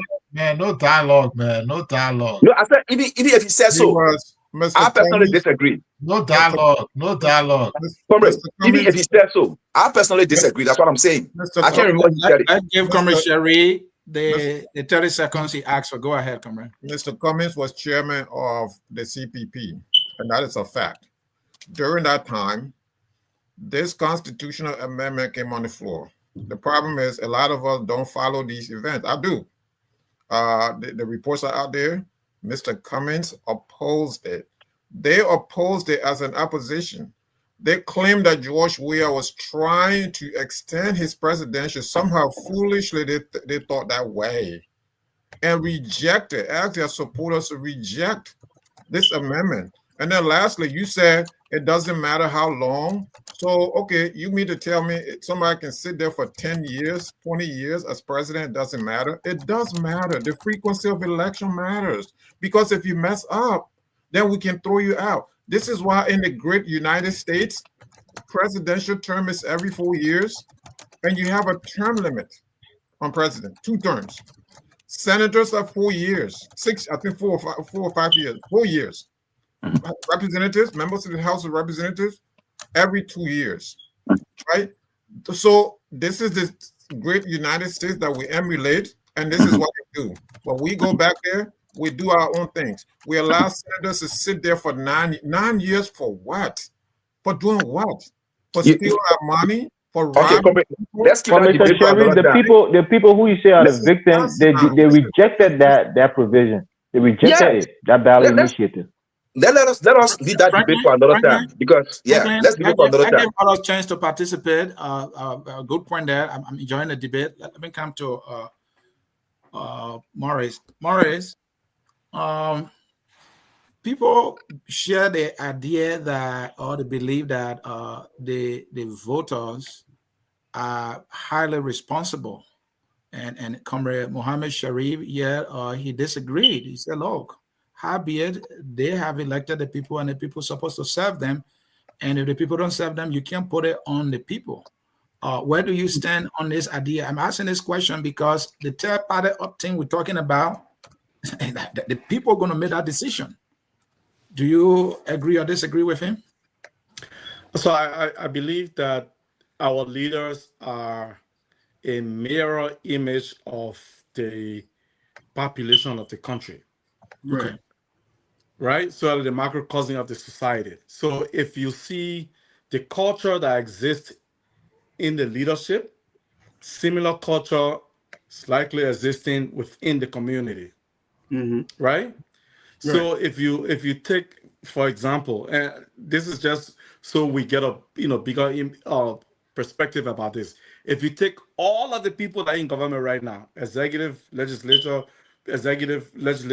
judiciary, take all of them out and put a brand new group of Liberians in there, there's a likelihood the culture that exists in there will still continue. Right. I have the strong belief that culture will still continue. The evidence of that is that we've changed several people during election period, and some of that culture continue to exist. And when people say the country ain't got money, the country, I mean, think about 2005 when Ellen Johnson Sirleaf got elected. The national budget was $80 million. You know, teachers are making what, $25, $50 a month. You know, now the budget is around close to $800 million. So as the budget grows, the bureaucracy within government continue to grow. Because the only thing that we are now accustomed to, the things that we are socially conditioned to now, is that the government is the biggest means of attaining success, no matter how much Wealth. education you So have. Morris, Let me follow up. Gentlemen, don't have just- that discussion. Don't have a discussion. Let me follow up with Morris. Morris, I think Yeah, you're paying you guys attention can when continue. Jimmy was speaking. You're making me lose my chin of thought. Go ahead. Yeah, I'm following up. You know, I'm sure you were paying attention when Jimmy was speaking. So Jimmy's point is that, look, we as people need to decide what we actually want. We advocate for it, we call for it, we demand for it. Then we will get the change that we want. But if we are going to say, well, let a person be our leader, because let's say, frankly, advocating for Mr. Cummings right now, he's from a political party. There are people that in ANC, the only reason they're there is to get government job and conduct themselves the way 12 day, Maggie Day, and other people there. That's the only reason they're there, and this is a fact. So if we don't have what we really want in place, and we'll put these people there, by the time they get there, they will go back to what the United Party is an example right now. United Party, they're all the criticism of CDC. So President Walker was the loudest on the thing of rule of law. I think he has violated more laws than any president. So you basically making my point. The point I'm making here is that unless the grassroots is actually fixed, unless we address the grassroots foundational issues, unless we address those foundational issues, the things at the top will not change. So you can go now and say, okay, you know, let's elect Mr. Cummings. Cummings and all his biggest ideas. He has to appoint people that are coming from the very communities that are going to help him to lead the country. And those people are the people, the only thing they understand is the culture that exists. You and I, all of us are sitting on the show right now. We sit in the diaspora. It's easier for us to say the things we say. Oh, you know, you elect, you know, all these corrupt people. But when you look at some of these people, the only option they have is to elect some of the people from their communities. Because guess what? They've elected some of us before, and we went in there, we enrich ourselves, we pack our load, we came right back to America, we sat down here. They both said, no, we can't continue to elect these quote-unquote educated people that come here. We elect them, and then when they leave from there, they pack their load and they go back. So we'd rather elect somebody that is with among us that will not go, that will not fly away. So those Mr. Isna, just give me 1 minute, please, because this is very, very important for us to take the perspective.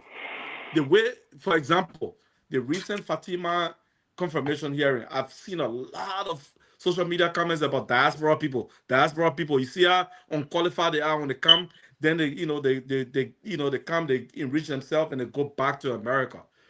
Unless we, as a diaspora community, unless some of us start to think about how do we start to invest in grassroots mobilization, education, and consciousness, we're not going to have a stake in our country. That's why I raised the 3.5% thing with Erica Chinoway in the chat room I was talking to you guys about. If you start to mobilize political parties, you can find all your 200 political parties, but say, okay, gentlemen, we want to come together and organize something in Logan Town that can talk to people about resistance. We need to organize workshop in West Point that can talk about social resistance, non-violence, things like that. Unless we start to invest in that, we actually invest in it wholeheartedly, not knowing to say, okay, I'm going to be the leader, I'm going to be the head. But I just want to make sure that society can start to think about the quality of people that they get elected nothing's going to change. That's just the way I think about it. No, come on, I completely agree with you. But first, you need to put together those ideas. You can't just be one thing, then you go talk to Nukuta. You have to have an embodiment of ideas. A consortium, yeah. Okay? And that embodiment, you carry that message everywhere. For instance, look at our legislature the other day. When we were building a bunch of houses, who called him to ask him where you get the money for the building? No one called him to ask him. Right now, we hear about in FOIA, a whole lot of nobody called these people to book. So what do we have? We need people who will question the executive. And if you're not going to question the executive, this is not the kind of leadership we want from you. Thank you. But the people that elected the power from the community, I'm saying to you, the community as the people are the same people that Cummings or whoever you support we appoint some of those people. Some of the people get elected from those same communities to take on leadership. So it's the same people. No, but that's why you have to fix a societal problem. It's not an individual problem. It's a societal problem. Morris, I'm in agreement with you because if you look at Mr. Cummings, when he wanted to be president, the past election, what did he do? He joined a coalition. If you look in a coalition, who do you see? The very people he condemned, he was really collaborating with. Now, fast forward, when he charted his own cause with the other half of the CPP, when he put his campaign team together, what did we see? We saw Louis Brown. Where did Louis Brown come from? From Charles Taylor to Ellen Johnson-Sirleaf and other people he had. Now, who is the party chairman today? Good, the man who has been with him from day one. So we're not going to get different people coming. So Morris, I've said that to say you have a point there. So let me come to Mame. Mr. Mame, you talk about Tom. What's it called? Tear option movement. Yeah. And according to you, you guys put together, you understand, things that you want to see happen. And these are the things you will sell that will build the movement. Talk to us about that. Yeah, thank you very much. Like most of my colleagues are saying, we need a third option movement, not a party. Because I can tell you for now, if you establish any political party, the first thing that will be your first problem is somebody trying to head that political institution who has already been in politics, that the people have rejected somewhere. And when you want to know that, just look on the show. Some people, their political instinct can shoot up and they can become defensive, especially when you attack their political institution. And that's not what I'm going to be about. Because no matter who you attack, I don't have a problem because I'm not a civilian. I'm not a United Party partisan. I'm not a comics guy. I'm for the Republic of Liberia, the masses. We have to have a masses-driven budget. That's the first thing. In fact, what I will propose here today is for us to first find a way between now and the end of the year to launch a Liberia Transformation Conference, where all of us as conscious Liberians who are considering a third option movement will come to that conference and espouse our views and our vision for Liberia. It is through that conference that my brother Wishful, all of those other people with their different ideas can come and put it on paper, do those presentations, and we can take out of that particular conference a specific document that agrees on specific ideas about giving the budget to the people, idea about term limit, idea about the legislative term limit, the time span of the Supreme Court justices, the presidential term limit. You can't be 85 years old and be president of Liberia. There has to come a time. In fact, in the Constitution, there's a floor. You have to be a certain age before you can run for president. I think 25 years and above. Why is there not a ceiling? Why is there not a ceiling? You got a 80-year-old man who can't even wake up straight in the morning. I'm less than 50 years old. Sometimes it's difficult for me to wake up in the morning when I work 16 or 18 hours. Imagine what it would take for men like that, 80 years. So people retire at 65 in any normal country because their health start to deteriorate. We have to put a cap to the limit of the age of the person who is going to run our country. It's not an easy thing. So there are things we have to agree on. And I will agree with people who say the president of Liberia should not go to office for more than 4 years. Because the frequency of election put fire to their feet. If you have the man who knows that he will be there for 6 years, that makes him, first of all, waste time in 2 years. because he knows there's in the Constitution or in our laws, there is something called statute of limitation. He can be corrupt for the first 2 years of his administration, and when he leaves power, he cannot be held accountable because he will have the statute of limitation will have elapsed. So we have to have a conference in which we will discuss 1, the salary structure of our country, 2, term limits, 3, age limit, the budget transformation where we take the budget from the people up the ladder and give it to the people down the ladder. Another thing we have to discuss in our conference is to review our constitution. Our constitution is obsolete. There are a lot of things in our constitution that do not conform to present day reality that we need to change. And so when we shall have done that conference and come up with a policy document or an agenda or a manifesto, each one of you here who subscribe to that particular document will be pushing that particular document. It will be the agenda around which we will be able to coalesce and be able to move our country forward. But as it is now, we have not even started. And the sooner we start, the better it is going to be for us. Because, mind you, during the 80s, I was born in the 80s, like many of you. Imagine you were born in 1980, and the next year there was a red riot. I'm not speak for yourself, but don't speak for everybody. Many of us. I said many of us. Just speak for yourself. But you said like many of you, speak for yourself. All right, so we were born in the 70s. It's not even born in the 40s. Yes, okay, we were born in the 70s or the 80s. But I'm speaking for our generation. Just speak for yourself. Okay, I will speak for my generation. My generation has been politically. Can I be protected, please? You are protected, Comrade right. My generation has been politically, economically, socially disenfranchised from the benefit of this republic. Since I was born, I've never experienced anything good in my country. Why? Because in 1979, there was a red riot. Few years after I was born, Tete was still in my mouth. In 1985, there was a coup. 1990, there was a war that lasted for 14 years. At that time, I was only around 10 years old. 14 years later, I was experiencing war. Up to the age of 25, I had not experienced anything good in my country. Today, most of my friends of my age group, they are pushing wheelbarrow. Why? Because economically, they are not viable. They cannot sustain themselves.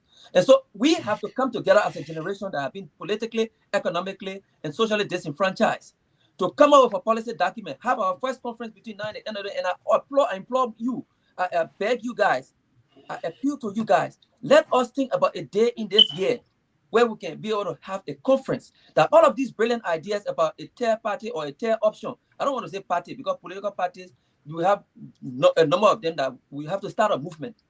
And in this movement, we can bring our ideas. And when the ideas come together, we can come together around these ideas and espouse these ideas and push these ideas and build a structure around it and bring minds around it. And then we'll be able to transform our country. But until we can do that, I can guarantee you, 2029, the discussion on the table will be who are those that will enter the second round. And if George Weah, based on the number that he has now, the grassroots that he has now, and United Party based on the grassroots that I don't even think United Party will come second round because of the underperformance of their government right now. But let's assume for the sake of argument, they enter those are the people that will be deciding who becomes what in the next government, and on the basis of that, those people will come back to power. And the way I see the masses around the CDC these few days, it tells me something that the momentum is on their side. And they're having a nostalgia. And if we work hard in 2029, there's a possibility, a high chance. Mr. Mame, thank you. Yeah. Yes. If I may. I was off for a while. I just wanted to make a point, and then my internet dropped. So if you wouldn't mind, Dr. Williamson will come to you, Franklin, please. Thank you. So, Mame, I couldn't. If you were near me, I'll put you on my back. Okay. The whole idea you see under my name tag, Liberia Transformation Agenda, it's a whole set of ideas about where and how we think our country needs to move. 2 years after supporting President Barker, I am yet to hear his governance reform agenda. Thank you. I am yet to hear, as a matter of fact, in his last State of the Nation address, the whole idea of governance reform was mentioned in passing as a second thought. And you will hope that after the State of the Nation, we would have had an aggressive governance reform undertaken by the Governance Reform Commission. We've heard absolutely nothing from the Governance Reform Commission, and it's worrying. You talk about your generation. Our generation, we lost 30 years. I'm born 1968, and I lost 30 years of my short life. I'm basically in what we call Liberian youth. I should be like 27 now. When you take away the 30 years that could have been used, I could have enjoyed my time in Liberia. But I did see a Liberia that was on wheels. I did see a Liberia that was progressing. 74% of our current population are people born 1990. 1990. 74%. What does that say? Doesn't it explain why people are voting the way they're voting? They have no understanding of what Liberia looked like in its heyday. Now, when we say heyday, people get, but in the better days, when the country was more stable, economically, we were competitive.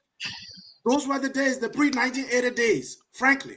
Yes, there were a lot of socio-economic issues, socio-political issues, but economically, we were competitive. We were better than a lot of the nations in Asia that has become economic powerhouses. Now, when you say we, your people in Grand Crew are benefiting from the economic prosperity of the country? Mr. Morris, are you from Grand Crew? I'm from Grand Crew. I asking you, that's why I want to know. I'm not making a statement, I'm asking a question. When I speak about, I'm speaking in terms of national. All right? I'm not going to take into account what's no light in Foya, no light in Grand Says. No, I just told you we use lantern. I came to Monrovia in 1972.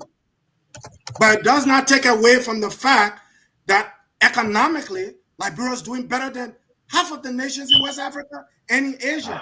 You want to refute that because somebody was in power who was socially disenfranchising other people? We're not talking to political or social. I'm saying economic measurements. So let's take emotions out of this.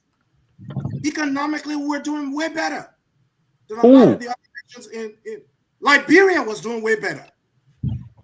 Liberia, the nation, or Liberia, the people? Mr. Morris, Liberia. Can you separate Liberia and its people? Yeah, the majority of the people are living in abject poverty. That's not Liberia was still doing better than its neighbors. So we're talking two different conversations here. On paper, but not in actual practice and in reality. Morris, we were still doing better. Mr. Morris, you will be giving your time, please. Come on. We're still doing better than our neighbors.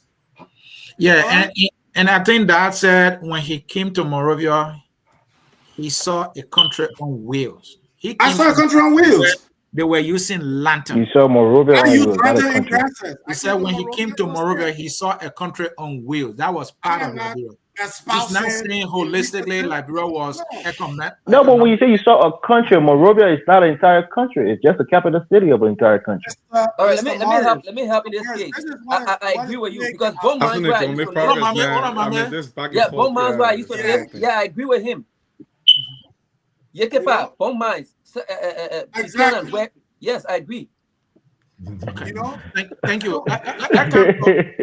Yeah, darling, your thought, please. You gotta give me my 30 seconds. I've been quiet for a while. We cannot hold down records that were made before for the.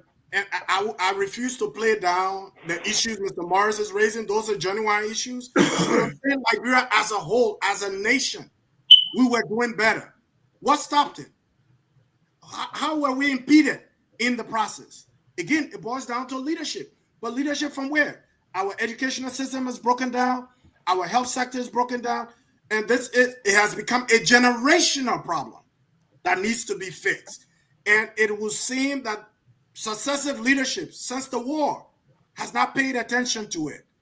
It's been more about survival and quote-unquote reconstruction, but not much in terms of reconstruction. We see a little bit of hope in this government, but we think also that more can be done. More can be done. Anthony, let me give a few quick figures to put in perspective so Mr. Morris can make his own judgment. The GDP in 1979 in Liberia was 435 million. The GDP in 2024 in Liberia was 846 million. Now, the cost of living, why are we bringing cost of living? Because you can have a lot of money, but if everything is more expensive, then you have less money. So you always want to bring in the cost of living, not just as GDP. Mr. Freeman, he will be chiming in here. The cost of living in 1979 was relatively low. It was about 22 to 25. The cost of living today in 2024 to 2025 has doubled. In other words, even though we have more money here, our cost of living has doubled. We're buying everything from abroad. We're not producing locally. Those are the things that affect your economy, even though they don't look like big things. But when you can grow pepper, when you grow pepper right in Lofa, when you produce it right in Bassa, when you produce it in Grand Gita, all those things, everything is less stress. So now, when everything has to come from abroad, all the systems are broken, all the facilities have need resuscitation. It makes everything harder. So it's hard to compare oranges and apples. And I understand what you're saying, that there was 1% those days, but we all look at the general impact of the economics of today and as compared to more, you'll find that it's less stressful. It was less stressful than it appears today. Even though there were plenty of people with no light, no electricity, and schools were not everywhere. But so that Joshua Williams, who is a proponent of liberal transformation agenda, LTA, and we have Tom, which is third option movement. They are saying, look, let's identify the things that we need as a country. And you are advocating that, look, CDC and the United Party, have become our problem. Let us not give them any other option. Let's try somebody else. If we give the option to this third person or another person, another party, and if we don't address the things, the fundamental issues, the fundamental issue, Mambe and Dr. William talking about, you think we're gonna get the change that we need? Well, this is what we call the chicken and the egg scenario. Mm-hmm. And going to make adjustment. Your hair was saying, I want to see that six pack, man. When was the last time you were in a gym? I want to see. This is a chicken and egg situation. Let me tell you something. I am not one of those person who believe that Liberia needs another paper. Okay. I mean, if there were paper, Ellen Trotten produced the most amount of paper that could develop Liberia.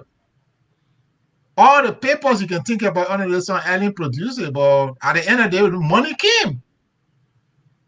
But what happened to the money? It got corrupted from power leadership. And Josh Weah and his people, they have paper too, right? Pro-poor agenda. And they stole all the money from in Liberia, and today they are all rich people, but their followers are broke. So I will not support anything like producing another paper, that we will talk about. What I'm telling you is an electoral strategy. How can we look at the election between 2005 and present, see how it has gone, put together a strategy to win? That's what I'm interested in. Produce your paper. That's fine. There is no way someone like Josh Weah is going to help you implement your people, because the brother doesn't even understand what we're talking about. You heard him talking about the rice and the economy. I mean, it was a total mumbo jumbo. Josh Weah does not understand these things. And now we have Bwaka. Take your paper to Bwaka and see what Bwaka will do with it. This is a gentleman agreement man. He doesn't understand those things. He doesn't even understand the rule of law. So the solution is to take power. You start with, how can we take power? what strategy to put together, and then you implement that strategy. When you take power, then you bring, then Mame, when you take power, then Mame will bring a document that he has. They will say, okay, Mame, bring a document so we can implement it. What are you going to do a document you're not in power? But my man is saying, let's get a document ready because anybody can win the power. Then we give the power to the person. Take power. When you take power, then you tell Mame to bring that document he been keeping from nothing who. Okay? But that's the problem. That's the problem we have. No, let us protect Konyene. Let me tell you something. Liberia does not need document, right? What we need is a political strategy to win the election from these numbskulls, these tabula rasa that are running the country. When you take it from them, you know we don't do that here. Okay, never mind. Never mind. I'm getting so passionate. But we don't need no. Oh, I'm ready to say we don't need no damn paper. But we don't need paperwork, right? What we need, and when it comes to putting together people, we don't need everybody. You need the relevant people. If you can identify the relevant people, you bring those people together, they have a strategy. Let me tell you what, momentum is everything in election. Pay attention. Look, when the CPP was started, the CPP had momentum. When the CPP split, the momentum went with Bwaka. That momentum took Bwaka to the promised land. What you need is momentum. And that momentum can only come about if you have a clear-cut strategy on how to take power. And if you start to move, people start to sense your momentum, they will follow behind you because everybody wants to be on the side of the winner. Okay? So for me, that's my view. So paper, yes, wait. When we take power, we'll ask you to bring that paper so we can implement. Thank you. Franklin. Thank you. First of all, let me just, for the record, state that I support Cummings for president. I'm not an ANC partisan, and that's one of the reasons why I did not go to Georgia, even though they invited me there. Let me say something. My brother, who just spoke, the momentum of the CPP was born out of the huge disenchantment and frustration of the Liberian people. The same way the Liberian people are increasingly becoming disenchanted, a formation of another huge collaboration is a possibility. How that happens rests not only with the ordinary Liberians, but like people like you who are here as panelists, propagating the essence of genuine change. You see, the guy is saying, they say, when a fish begins to rot, it begins from the head. If you have a leader who doesn't stand by the manifesto upon which he came to power, the rest of the other people will be as corrupt as they've always been. How many times have we had a national debate of our aspirants, or if you may, candidates, for them to espouse on how they will execute the agenda or the manifesto of their political parties? All of these political parties got similar manifesto. That is why, for me, I'm not a political party person. I believe in a person's capability to deliver on the job. And how do we make that determination? As my man Cummings will say,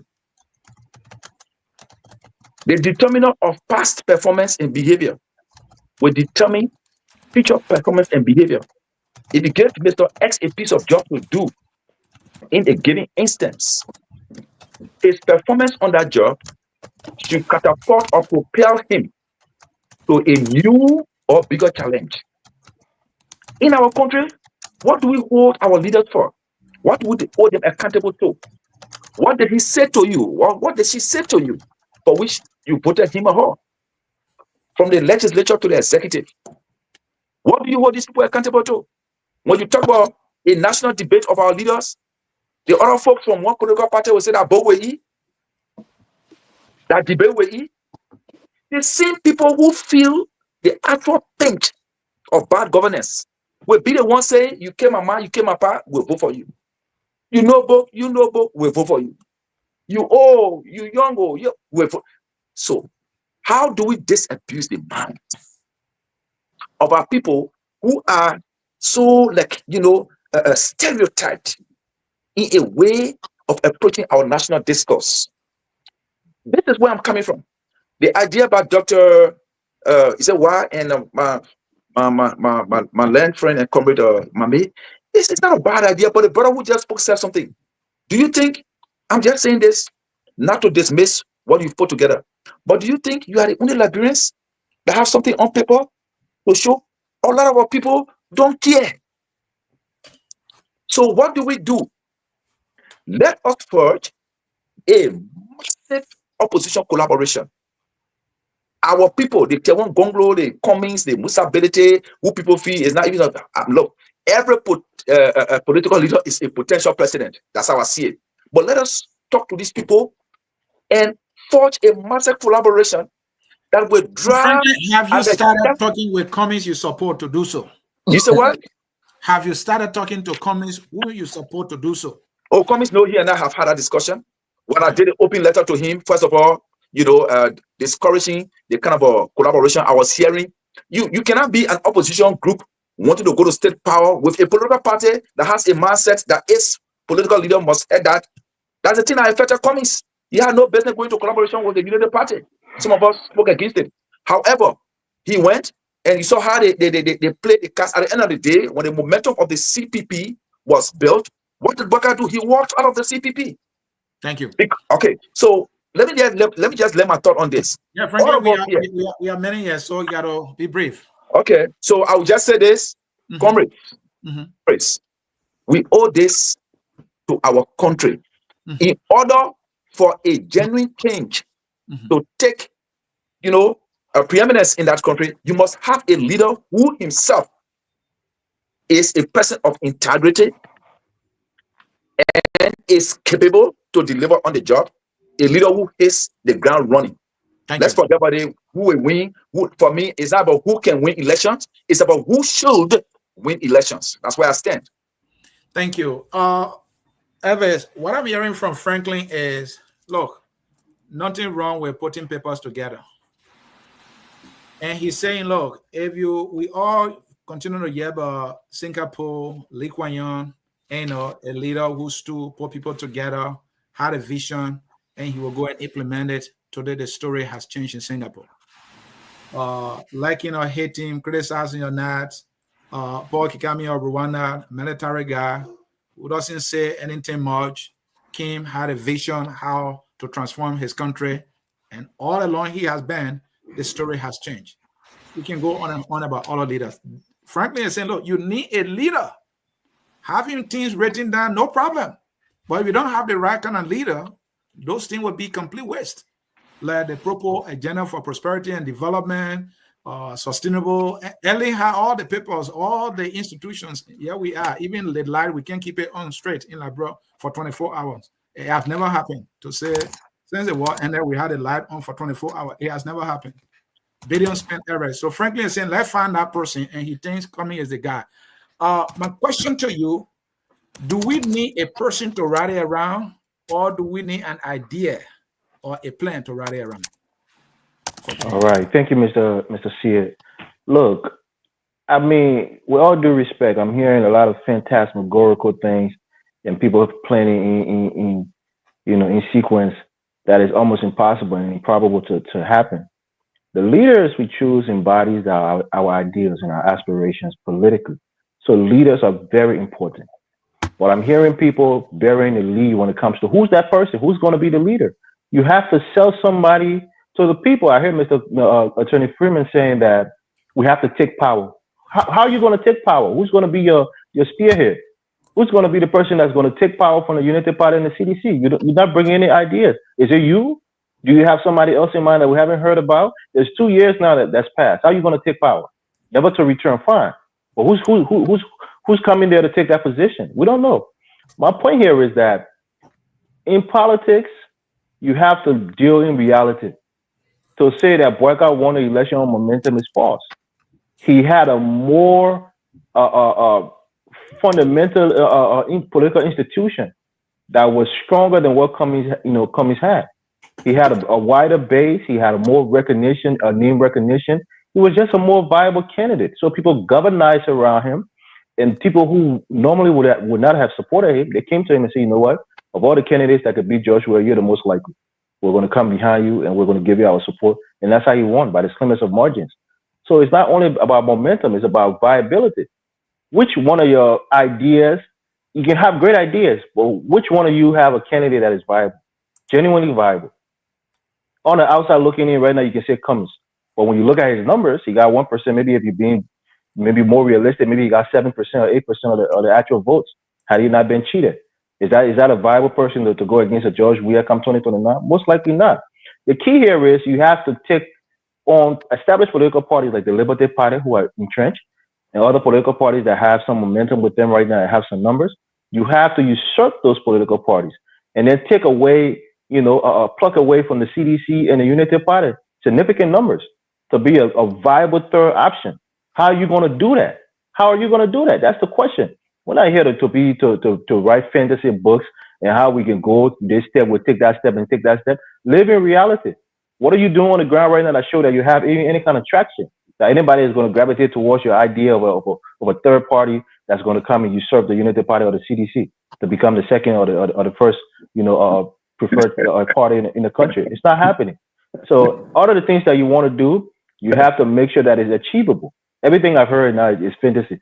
Konyene can show us any candidate that can. He had a candidate. He's been talking about it in NTR for months. We don't know anybody that's a part of it or anybody that's a potential leader in the NTR. Why are you hiding your candidate? You got almost 3 years that's going to be passing, come next year, and you're not showing us any candidate. You have people like Mr. Mame, who's a smart guy, talking about, not maybe bringing a political party, but just an idea. Look, you have to know how things are done in Liberia. That's why I give Eminent Weti a lot of credit. That guy, even though he was not alone, but he stuck with a mission and he got it done. He lobbied government officials. He came on different platforms. He went all around the place. And he got one single issue that he wanted to get done. He got it done. How many of you are fighting for one issue? Let's pull Chipis back in the curriculum, for example. Let's change the term of our president on the next election. Let's put it on a referendum. Let's have an organization that's going to lobby our lawmakers.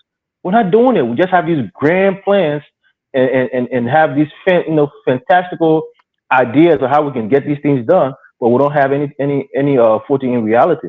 So for me, I want to be a realist. I'm telling you, CDC.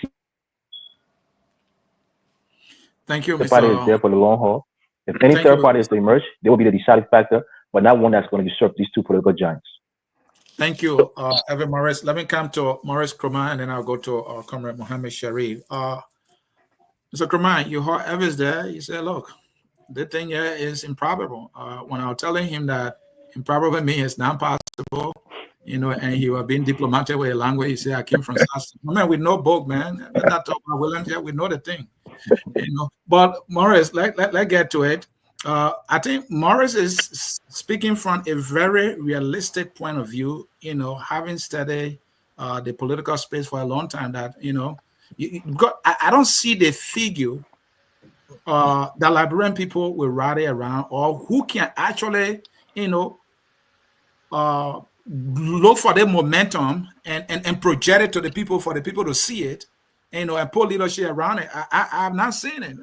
Frankly, talking about Cummings, I don't where is he? I don't know where he is right now. Maybe he's in Atlanta, right? But Morris, let me come to the point. Let me leave the politics alone. Being realistic, as Morris is pointing it, is that the way we'll get a change? It has to be gradual. I'm thinking, let it be bold. Let somebody come down, dismantle the whole thing, and put something together that will change the country. But he said, no, it's not going to happen. These two giants are too strong for that. So, I mean, I'll go back to my earlier statement that there is a cultural problem within the political structure within a society. Okay. This is not, the issue is not the third party thing, because all of us know people jump from party to party. I don't think it's going to change. And I share some of the views that Elvin Morris is pushing. I share some of those views. I do believe that the locals are already organizing themselves in many different ways. See someone like Musa Belete is organizing himself, putting himself out there as a potential candidate. We heard about George Weah, former Minister of State, Blamo Wisse, organizing a political party. Today, I think today or yesterday, they launched a new political party. All along the way, there will be several political parties that are going to be launched between now Don't and forget People Action 2029. Party being, Sir Joseph proposed and and all these chaired different by people, our they own organize Governor Wisa themselves. here. Uh-huh. The interesting thing about this thing, Anthony, is that if you look at all of the data from 2005 all the way to 2023, if you take the data out of CDC and Unity Party out of those data, the rest of the other political parties, whether that 15 parties or that 20 parties, you'll see the numbers are, around 5,000, 10,000 votes. With over 2 million people registered to vote, the number you'll see will be around 10,000. The highest number I've seen so far was Mr. Cummings in not 2023, but 2017. He got 100,000 plus votes. And it was impressive. At the time, Liberty Party was still around, very significant. They also, got around 100,000 plus votes. But beyond that, the rest of the other political parties in these races, they don't get to 200,000. And you're talking about over 2 million people that are registered to vote. So something is fundamentally wrong with the rest of the other political parties and the machinery and the way they organize themselves and the way they mobilize people. If you really want to be, to compete, you have to go for the 2 million people. You can't go establish yourself in Jacobtown and say, okay, all of my things over here, all my thing, then we found a political movement, let's go. Then they can't look at the number that only 5,000 votes you got. And you look at the foreign minister. Let's be honest. The foreign minister, the one that is current foreign minister of political party she ran, how many people voted for her? So are people forming political parties to get themselves established? The ambassador in Japan, what the guy name again? The misery guy who came from somewhere and just started getting all these votes. Guys, whatever his name is. Appleton. Yeah. When you look at these people, you're like, what is happening? Are people forming political parties to be mainstream into the political system at the second round of the election so they can get quote unquote government job? Or are they forming political parties because they want to create consciousness to actually change the society? If you really in the diaspora, you really want to do something in Liberia, I would encourage you to actually establish something that can do grassroots mobilization and not a political party. The political party will eventually come because you establish your name at the grassroots level.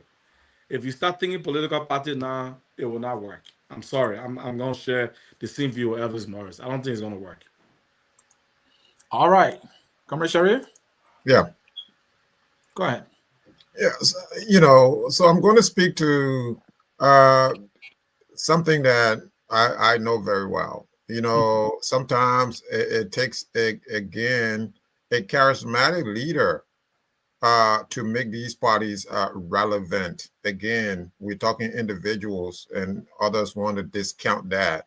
The Unity Party was not significant. The Unity Party was okay. They were there, they were strong, but it wasn't this relevant before Ellen Johnson Sirleaf, joined that party. Ellen Johnson Sirleaf was never a member of the Unity Party post 2005. Ellen Johnson Sirleaf ran as a member of the Liberia Action Party in 1985, and she was duly elected senator of Montserrat County. Ellen Johnson Sirleaf then denounced the 1985 election as fraudulent. She was a vociferous campaigner, a ardent anti-Dole member of that Liberia Action Party, and she refused, which is unheard of in Liberia, which is something rare in Liberia, not unheard of, but very rare in Liberia. She refused her Senate seat, and so come the Civil War, of course, which she's supporting and whatnot. But the point I'm making here is, it took her to pick that party off the ground and make it very relevant now that it's a relevant political party. The Congress for the Congress for Democratic Change, the CDC, minus George Weah, that party goes away.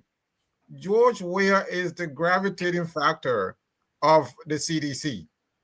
So he's bringing all of these grassroots support to the CDC. And so no, it's not impossible when people say, don't do political parties, right now. Don't do political parties. You can do political parties, right? Who knows? Who knows where there's going to be this other charismatic leader that will come along to dethrone, one of these parties. Is it difficult? Yes. I mean, realistically, right now, it's absolutely difficult, with the, especially come 2029. George Weah is very viable. But I'll tell you something.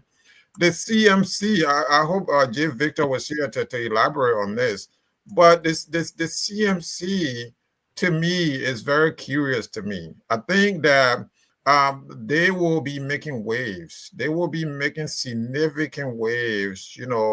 It's very interesting. There are individuals, around, who can also run, in 2029. I hope that, people like, Dr. Fambulek will come back, because I heard his platform back in, I don't know, it was 2017 or thereabout. He had a very decent platform, and he just have gone away somewhere, and now he's disinterested.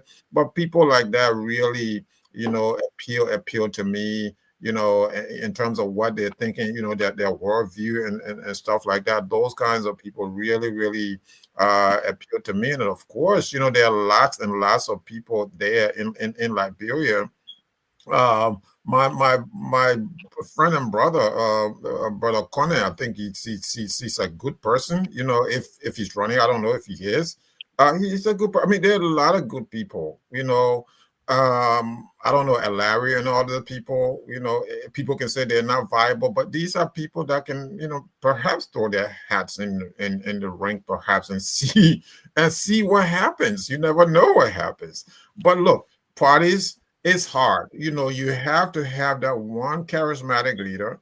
And I'm talking Liberia now. I'm not talking United States. I'm not talking any other country. I'm talking Liberia. So history has told us, the data points have shown us that it takes this one person to take that party off the ground. And lastly, for Mr.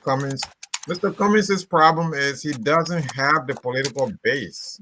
Dennis asked him this question, and he said, the people of Liberia are my base. Well, look, the people have consistently said no. Where is Mr. Cummings' political base? He hasn't found that base yet.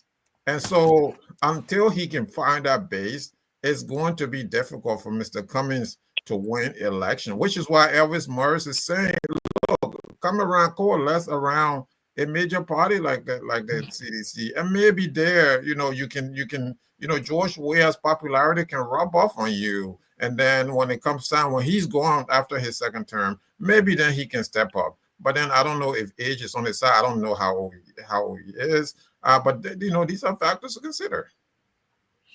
But if coalescing with the CDC was an issue, why do we need a third party in that instance? Thank you. The CDC represents the ideals that any well-driven leadership ought to drift towards. Why do we need a third party? Just go with CDC. But because we're talking third option, because the CDC does not represent that aspiration. Right. So there's no reason to coalesce with them.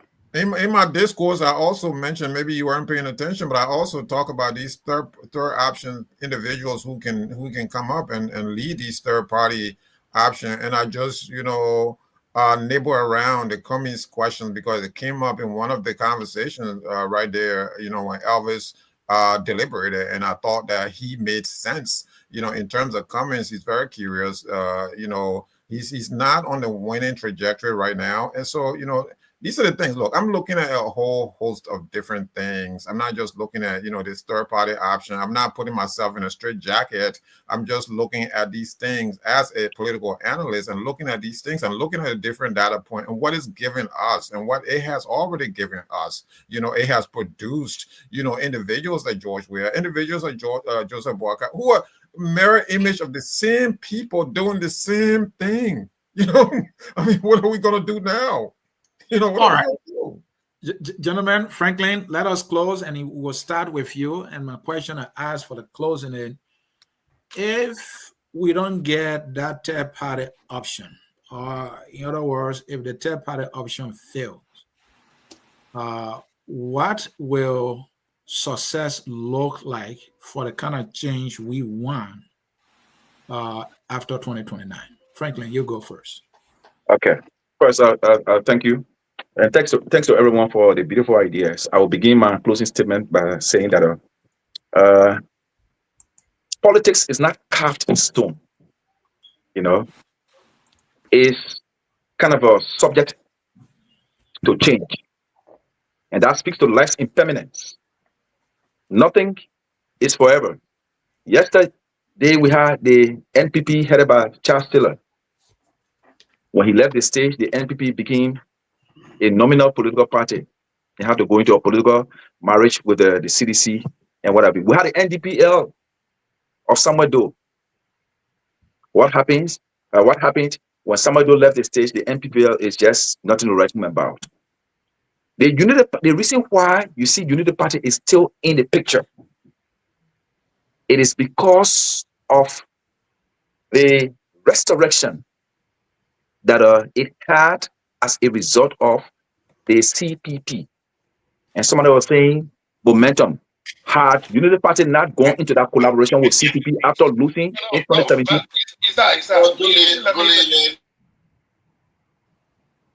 Go ahead, Franklin. Right. If Unity Party had not gone into that collaboration with other political parties like the ANC and the Liberty Party and what have you, we probably would still have a George Weah as president.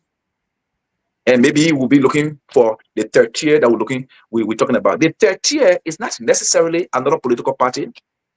For me, my argument has always been our problem is not with the political party, because all of these political parties have the same manifesto.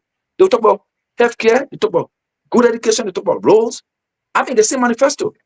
Our problem is having a leader who will run the affairs of the state with integrity, holding people accountable when they violate our laws, fighting corruption with honesty, with sincerity, ensuring that the national cake benefits most of us, not a few.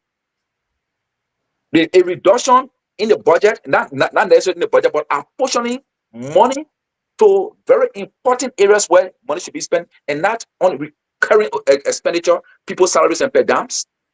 When you have a leader who knows how to transform the economy and you're giving the country to lead, he will put that into practice.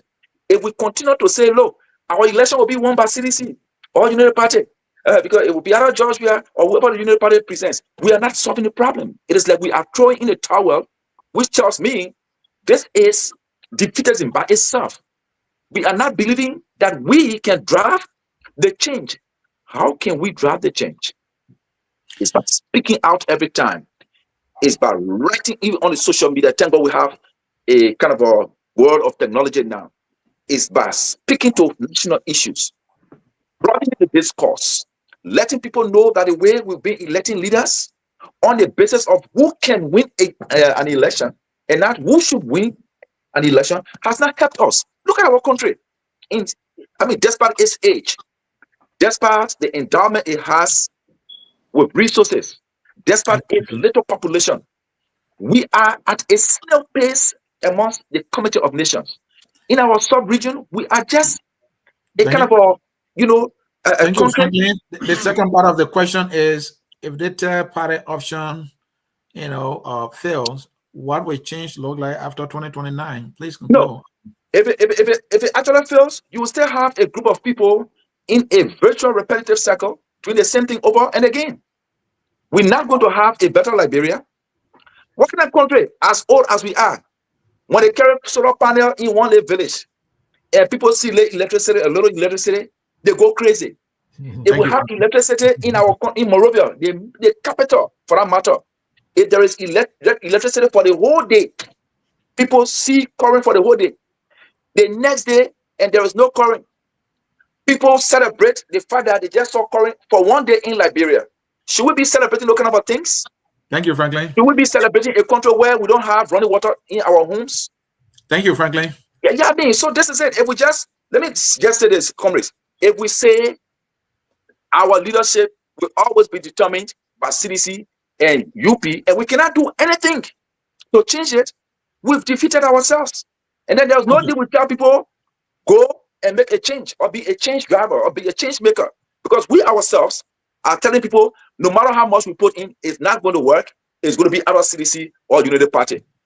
Thank you. All right. Mr. Mame. Yeah, thank you. Yeah. Okay, so what was the question again? The question is, even when the TEP option fails, what will change look like after 2029? All right, I will leave that question for the last. But let me say this. Mm-hmm. A good transformation begins with a good plan or a good vision. And that vision, according to the Bible, it must be written. And when you write it, you gather good people around good ideas.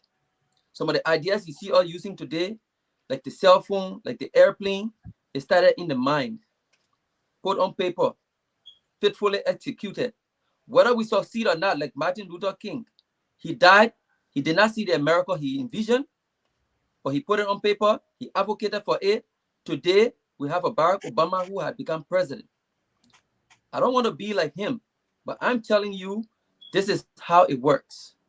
This vision that I see for Liberia, for my generation, and I will agree with one of my big brother who said before the war, before 1980, Liberia was a relatively stable place, and Liberia was a little bit prosperous. Because I know when I was born in bone mines, we did not need government job. My father was a man mechanic, but he could afford to pay our school fees. He could afford to send us to the best schools. You understand? Yekepa, Buchanan, there were people who did not have time for government job. They not come to Monrovia, but they still experience 24 hours electricity. We're in Bon County, in what you call former district. You understand? So it is possible. But what we are saying is the way the structure of government, we got to pray to God for somebody, for him to send a Messiah before we can have a government. No, we are in the 21st century. There are things that can be done. There are structural changes that can be made. Like what I would consider data, DATA. That stands for Digital and Technological Agency. That agency will be responsible to transform our system, digitize our system. If you are in America, you are the same Mame, you can't steal. But when you go to Liberia, you become a criminal. It's because the system allows it. If we were to have people who have technological minds to come up with a system, with an app, to say this app is responsible for government clocking in and clocking out in Monrovia, you think anybody will go to work late? There will be accountability, there will be efficiency, and there will be sufficiency. But the reason why the system is broken, our country is broken, is because we don't have system, and we're not prepared to put on paper and execute it. And somebody mentioned Honorable Wetty, asked Honorable Wetty what I did to ensure that we have dual citizenship. I established something in Liberia called the Liberia Dual Citizenship Movement, the first of its kind, in collaboration with Honorable Wetty, to push an agenda for transformation to take place where Liberians in the diaspora can have citizenship in Liberia. If you give him credit, I deserve some of that credit because I was on the ground. You understand? And these are some of the things that we fought for. Go to CDC. Most of those people that are there in the United Party government, we train those cadres and militants. We gave them leadership guidelines in terms of transparency, accountability, and community service. We taught them those values. And so I'm telling you today, the first thing we need to do is to establish documents and go to a conference, put these papers together, and make sure we bring people around it. We need to have a government that will set a budget that will cater to the needs of the ordinary people. We take the money from the top and put it to the bottom, like I explained in my little story, where big bowl, the middle bowl, the medium-sized bowl, and the small bowl. More food need to go in the small bowl when the 5 cup of rice is a portion. But if the 5 cup of rice is there, a stable 5 cup of rice is there, and you put most of that 2.5 cup in a big bowl, eventually the small bowl will not have any rice. So we need to turn the cup around. We need to storm this banquet. We need to get into this. We need to storm this banquet that is going on, where the people are stealing from us, where they are looting the country. Come up with great ideas. People will gather around it, and we might not succeed this election. That I can tell you, we might not succeed this election. But after this election, there will be people who will say, "Oh, these people were saying something the other time, the last time. I thought because the CDC lost election and they were lying on them, they came back and they performed worse again. So let's go back to this option." That's when that particular option will become relevant. I'm not talking about a party. I did not say a third party. I said a third option movement. This is not a political party. This is a movement. It does not have a political leader. It have a structure, or it has a structure that does not look like dire political parties that you're establishing every day that has no direction. The other papers that were established, the other papers that were written, they were written by political leaders who had a political interest, like Ellen Johnson Sirleaf. You can understand the job we are established, the what you call the proper agenda was written by a political individual. We are talking about ordinary Liberians like you and myself. We have a collective responsibility to come to terms with our problem and find a solution and document it and work towards it. And I've been mentioning the proper agenda. Proper agenda, you know that politicians, like unlike you and myself, who established that agenda, the United Party agenda, it was political individual. All the other agendas, political people. We're talking about ordinary Liberians that have a collective responsibility and love for nation to come up with an idea to change the country. Thank you, Mr. Mohammed. Thank you, Maurice. You're closing. Chairman, let's keep it brief. We have to go. Yeah, thank you, man. Thank you, Asuni, for the opportunity. I think the conversation has been really good. I like the energy that Mame brings to this conversation. But it seems like you still, a little distance from what's happening on the ground. I would encourage you, probably take a trip there, spend some time on the ground, talk to locals, and get the perspective on some of these things. I know all of us have a deep desire for change, especially people in the diaspora. We usually really contribute heavily towards the change process, and we quickly get frustrated because we expect the change to come and it don't come easily. It's because, like I said, the culture there is we need to work on the cultural aspect of it. So when we think about 2029 or think about this third option that this conversation is centered around, I think it's possible, but it's a long haul. It's a long way there. And if someone is trying to develop something just because you think it can change immediately, then good luck. It's not gonna work.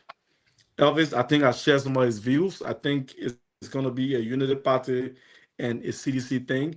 The way people perceive election in Liberia, just the way we perceive election. When election cycle comes around, there are times for people to, be joyful, they're excited, the dancing and music, the fun around it is what the people enjoy. They don't care about all your 500 sheet of paper you bring and your ideas. I lived in Liberia for 6 years. I saw it firsthand, and I'm giving you my true view about what I think the culture is in our country. At the end of the day, people go sit to the, liquor shop and they say, "Oh yeah, you see this? Oh yeah, you need a party," and then they exchange, they loud, they have fun, they enjoy it. They go back in the cycle, and then election day, they sit down, everybody sit down and wait for the result. And when somebody win, they call their friend and bully them on the phone, or they get on social media and bully one another. Unless we change that culture, it's not going to happen. And to change that culture, it's not a 6-year thing. It's not a 10-year. We have to be we have to be deliberate about community development and about actual work at the grassroots level. And unless those things happen, it's not going to happen. We're likely to end up with a Unity Party person or a CDC person. It depends on how CDC is able to coalesce the entire opposition into a single block to go against the establishment, and who can get the momentum on the side, like Mr. Freeman was talking about momentum. If the opposition are able to build that momentum, they're going to do very well. If they're not able to do it, then the establishment is going to come back to power again. just my thought. But I really appreciate the time, gentlemen. It's been a really good conversation. Thank you, Comrade, for joining us tonight. We really appreciate your contribution. Mr. Sharif, your closing. Yeah, I like what Mommy said. You know, I was born in the 80s like the rest of you. And I'm like, okay, maybe you're Evans, but I'm just saying, but you know, some of us were born before World War One. I'm just saying, okay. Um, so yeah, it's been great. Look, the Liberian political scene has been, you know, for the last 20 years, as Dennis has conveyed in the chat room, has been dominated by these two parties. And so, you know, the question here tonight has been, you know, is there a viable third lane? We know that people at Tiawanganglo has been in that lane for a long time, and they're not, you know, looking in that direction. People are not looking in that direction. So are they about to look in that direction now? You know, again, you know, there are movements, there are parties that are making waves right now.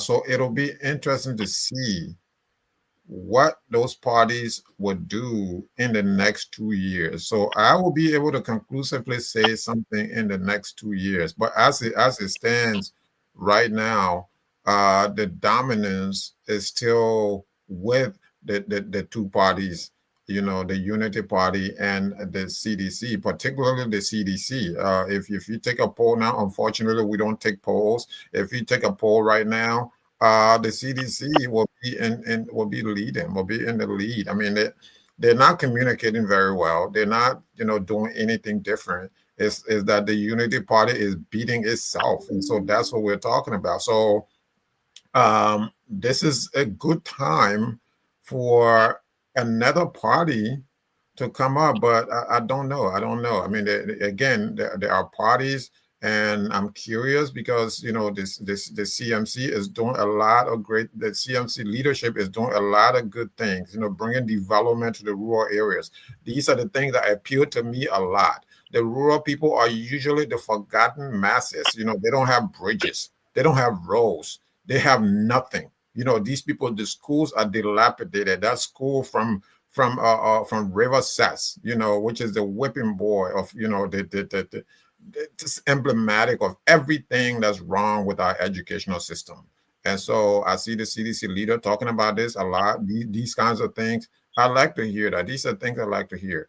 Will they pay political dividend in 2029? It'll be interesting to see. So we'll wait and see. Yeah, this is it. This is it. I can't stand this. It's degrading. It's emblematic of everything that's wrong with us, with our education system, with our leadership. Comrade, thank you. Jermaine, the man from the nation's capital. Yeah. So I appreciate the conversation tonight.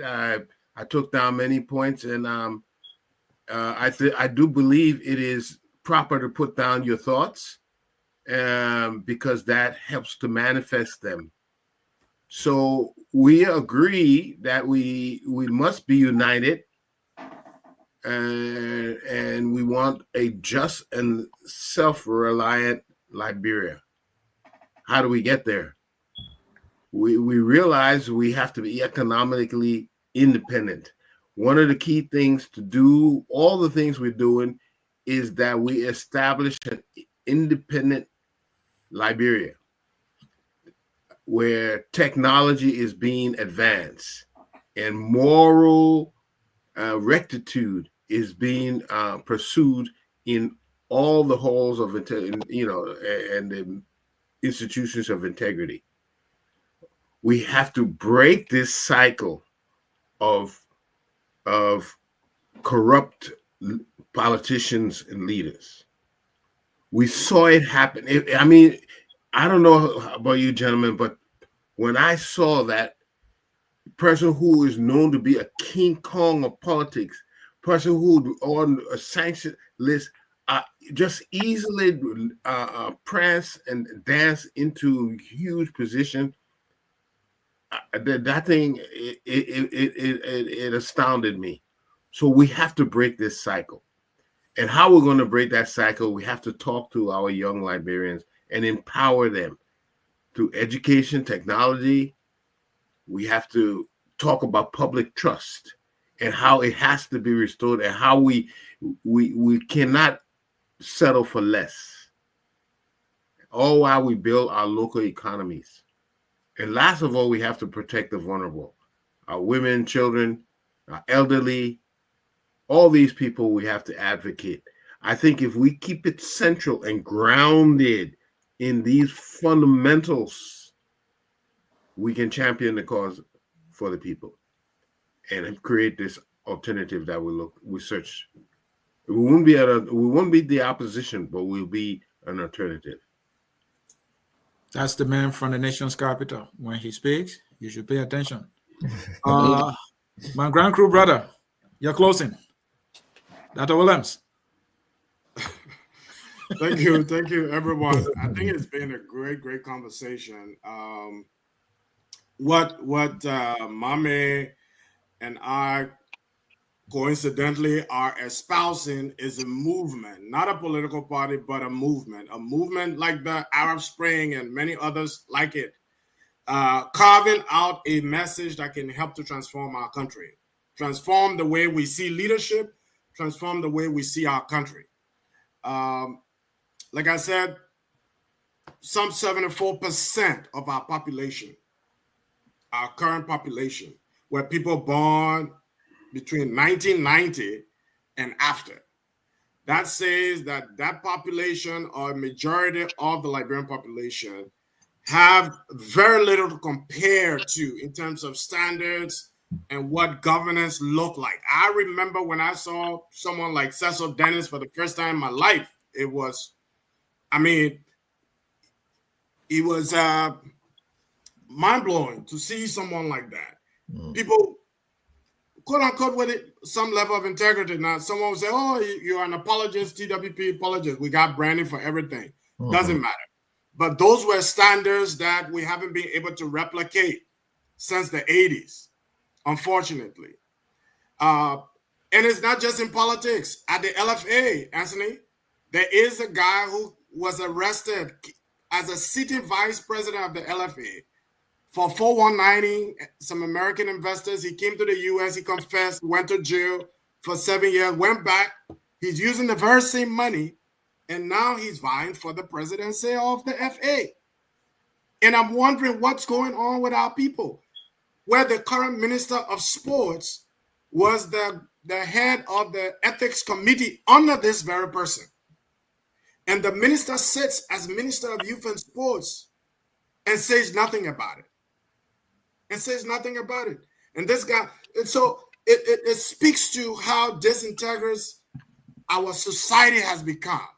That, being corrupt has become the order of the day. People aspire to be that.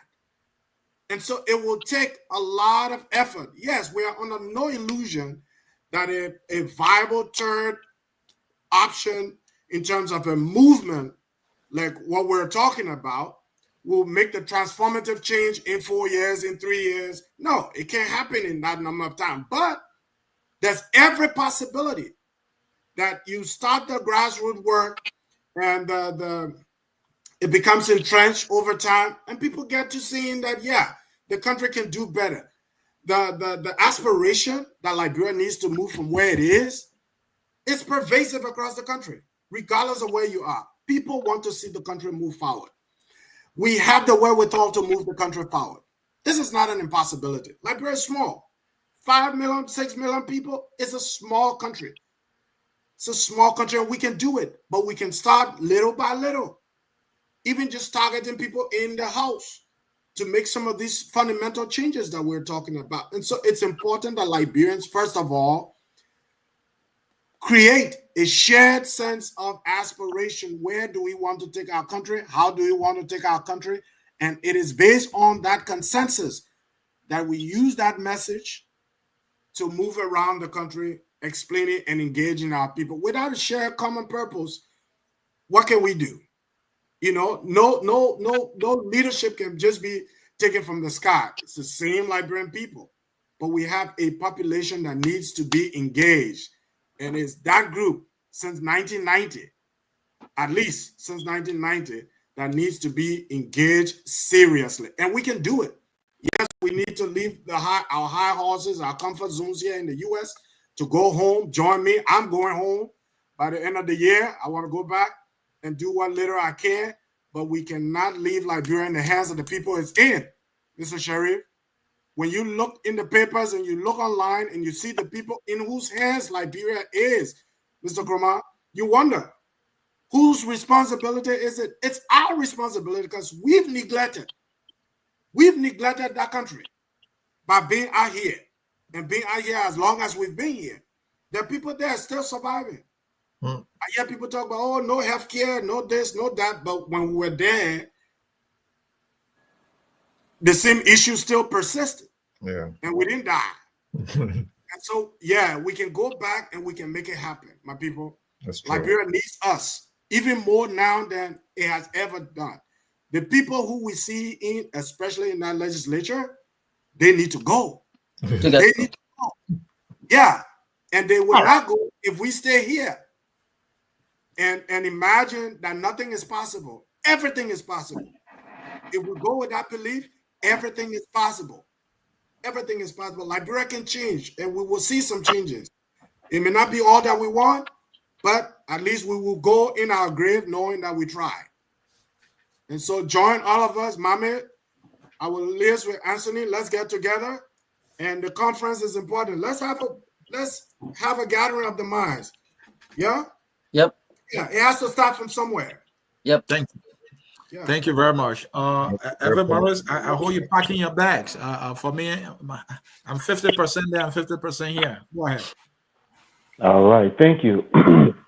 Look, a motor vehicle can be used to commit, vehicle manslaughter, right? Or that vehicle could take you to your destination successfully. It has to do with who is operating the vehicle. This is why I'm going to regurgitate a proposal that I made to Mr. Cummings. Join the CDC. George Weah time in the CDC is about to come to an end. You can now use an established vehicle, being a more competent conductor, a more technical conductor, and get us to where we want to be. This idea that you need to reinvent the wheel and take a third path, something that is going to be Herculean, and almost impossible for us to say that we can't use the established vehicle in the country with the kind of candidate that we're looking for to use that vehicle to bring us the change that we need is being too aspirational.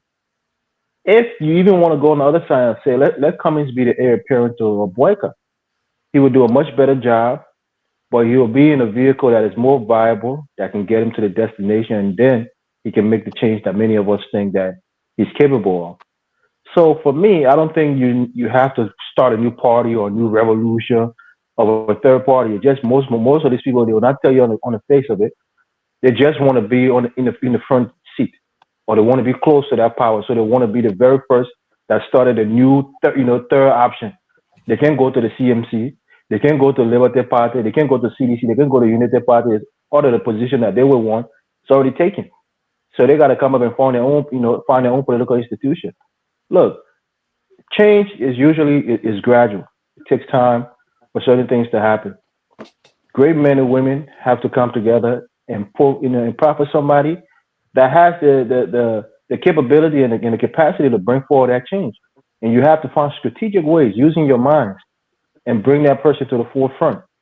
Some people were thrust upon us by coincidence, like the Tolbert, who was there for 19 years, and God bless him. He was alive and well for 19 long years. And when the time came, he performed. Many people would agree to that.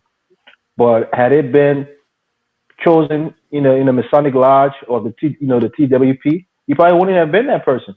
But he used the TWP vehicle, catapulted him to a position that he was able to shine. So I think if a Cummings joined the CDC, for example, after Weah leaves, he has a very viable vehicle that can carry him to where he wants to be. He probably be in his mid-70s by then. The body tends to go before the mind, so he'll still be sharp in mind, hopefully, and he can make some impactful change in our country. But people saying that, oh, you got to go stop political. No, the voter apathy is one of the issues in the country, right? A lot of people don't vote. They don't think anything is going to change. They've lost hope in politicians, and they're just tired of the same, voting and getting the same results from different political parties. So now I think it's about changing the political leaders or using established political, parties to get that leader into the presidency. I think that's the option we need to look at. But great show. Thank you for having me on. Evans, it's always good to have you. Koine, you got the final words tonight. You are muted, Koine. Thank you very much. Thank all of you guys for coming out tonight. Just before I go in, let me just pick a bone with Elvis. Look, Elvis, there is no country in the world that gave travel license to blind people. I don't know. Maybe you know of country in the world that gave driver license to blind people to take other people to their destination. But blind people don't have driver license.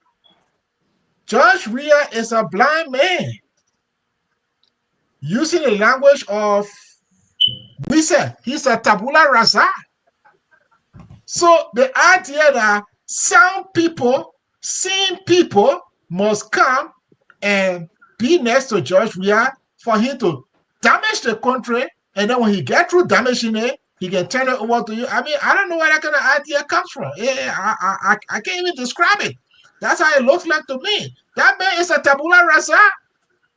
There is no point in time that he's going to comprehend politics, law, or governance to be able to do anything better in our country. So let me just go into what I want to say, but I know that people don't get driver license to blind people because blind people can't drive vehicles. Look, a lot of people in Liberia profess Christianity. The Bible says life and death lies in the power of the tongue. Life and death. Even those who don't believe in Christianity, if you believe you can do something and you work towards it, that's it. If you believe it's not possible, and like back in the day when we were high school students or college students, if you believe you're going to talk to the girl and the girl will agree, you take your shot. If she agrees, bingo. So this idea that these people are so powerful, we've seen all around the world 50-year party, 40-year party, 30-year power being removed from power. So what's about a party that is not in your party is a cult? That we are a CDC, whatever, that is a cult. So there is no way that you can do partnership with people who believe in some divinity over the leader. What is required? Steady how elections go in Liberia, analyze it, get the relevant actor, not everybody, just the relevant people, and build momentum. But what we see in Liberia, look, people told us we just want to move Weah, Lepo Bwaka. And some of us, there is no way because that's another tabula rasa. He is blank, empty, corrupt. He will not lead you to where you want. People say, okay, put him there. We have put him there 2 years now, nothing. It is just one violation after another, constitutional violation upon constitutional violation upon constitutional violation. There is no way. We can't wait for even 10 years. Bwaka is not going to deliver because delivery is not in him. What is required? Study the situation, build a political party, take power, then you call Mame and Dr. Josh and other people and say, look, when I play, I say you're high again. You're bringing so we can implement. That is the way to go. But to say, oh, I will go in, let people wait in CDC to change the system. They left out of frustration because those guys are not interested in changes, so they're not prepared to make progress. So I think it's a total waste of time to believe that we should allow the blind man to ride a car, damage it. Then after he damaged the car, we can now sit down to repair the car that we damaged. So I encourage what is required. Come and speak on the phone. Talk to Gonglo. Gonglo pick up the phone. Talk to Simeon Freeman. Simeon Freeman pick up the phone. Talk to other people. Say, look, gentlemen, Liberia is facing an existential threat. You gave George Weah 100 years. Nothing will come out of him because the brother is empty.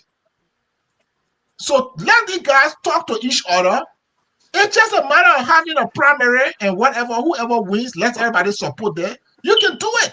It's not All of possible. them It's not together impossible got because 2%. other people have done it around the world. They have succeeded. We can do it. So I want to step on that note. Let these guys pick up the phone and talk to each other and come together for strategy. Evan, welcome back now. No, life and tone is in the tongue, but presidency is not in the tongue, my man. All right. Are you done? Yeah, I'm finished. All right. Thank you. And this is how we will come to the close of yet another fascinating discussion in a very, very sober way about our country. The search for renewal, for leadership, for the changes we need, for transformation continues. I think I heard from Dennis that, I don't know, as Backup Matthew who said, or Dr. Sawyer who said, let us come and talk. Our moms are not guns. This is what we believe in, having a civil, heated, and spirited debate and discussion about our country is the best things to do. Some of the languages might be harsh, but, we can take it because we are in search for something that is deserving of our country. That's George Wawile and others said it. This is a very small country, 5 million, 6 million people. If we get the right leadership, if we put the rightful plans in place, if we conduct ourselves better, we can change. Franklin would say trajectory. The boys are good with words. We can change the trajectory of our country. It is doable. And I think the problem has been we have not been honest in selecting our leaders, or our leaders who have been selected have been letting us down. Maybe they don't have vision. I don't know. But I think that has to be true, that they lack vision. And patriotism is another thing that is lacking. I have been on a project recently looking at all the logos of our government entities. Some of you should look at some of the logos. You will be appalled what you see. 22 years later, after the war, go look at the Ministry of General. Go look at the logo and see it. You will wonder how they can afford cars, and they can't afford to build a logo or create a logo that will be representative of the institution and the country that is serving and getting paid. But we have to leave it. The search continues. Gentlemen, I can't thank you enough. To our audience who follow religiously, thank you. This is what we do here at Focus on Liberia. We educate, we elevate, and we promote all things Liberia. And so the song that says we are all Liberians is taking us on right now. Tomorrow on point comes on at 4 p.m. and it will be heated. You don't want to miss it. Bye-bye, gentlemen. Bye-bye. We are Liberian. Liberia is our home. Liberian people.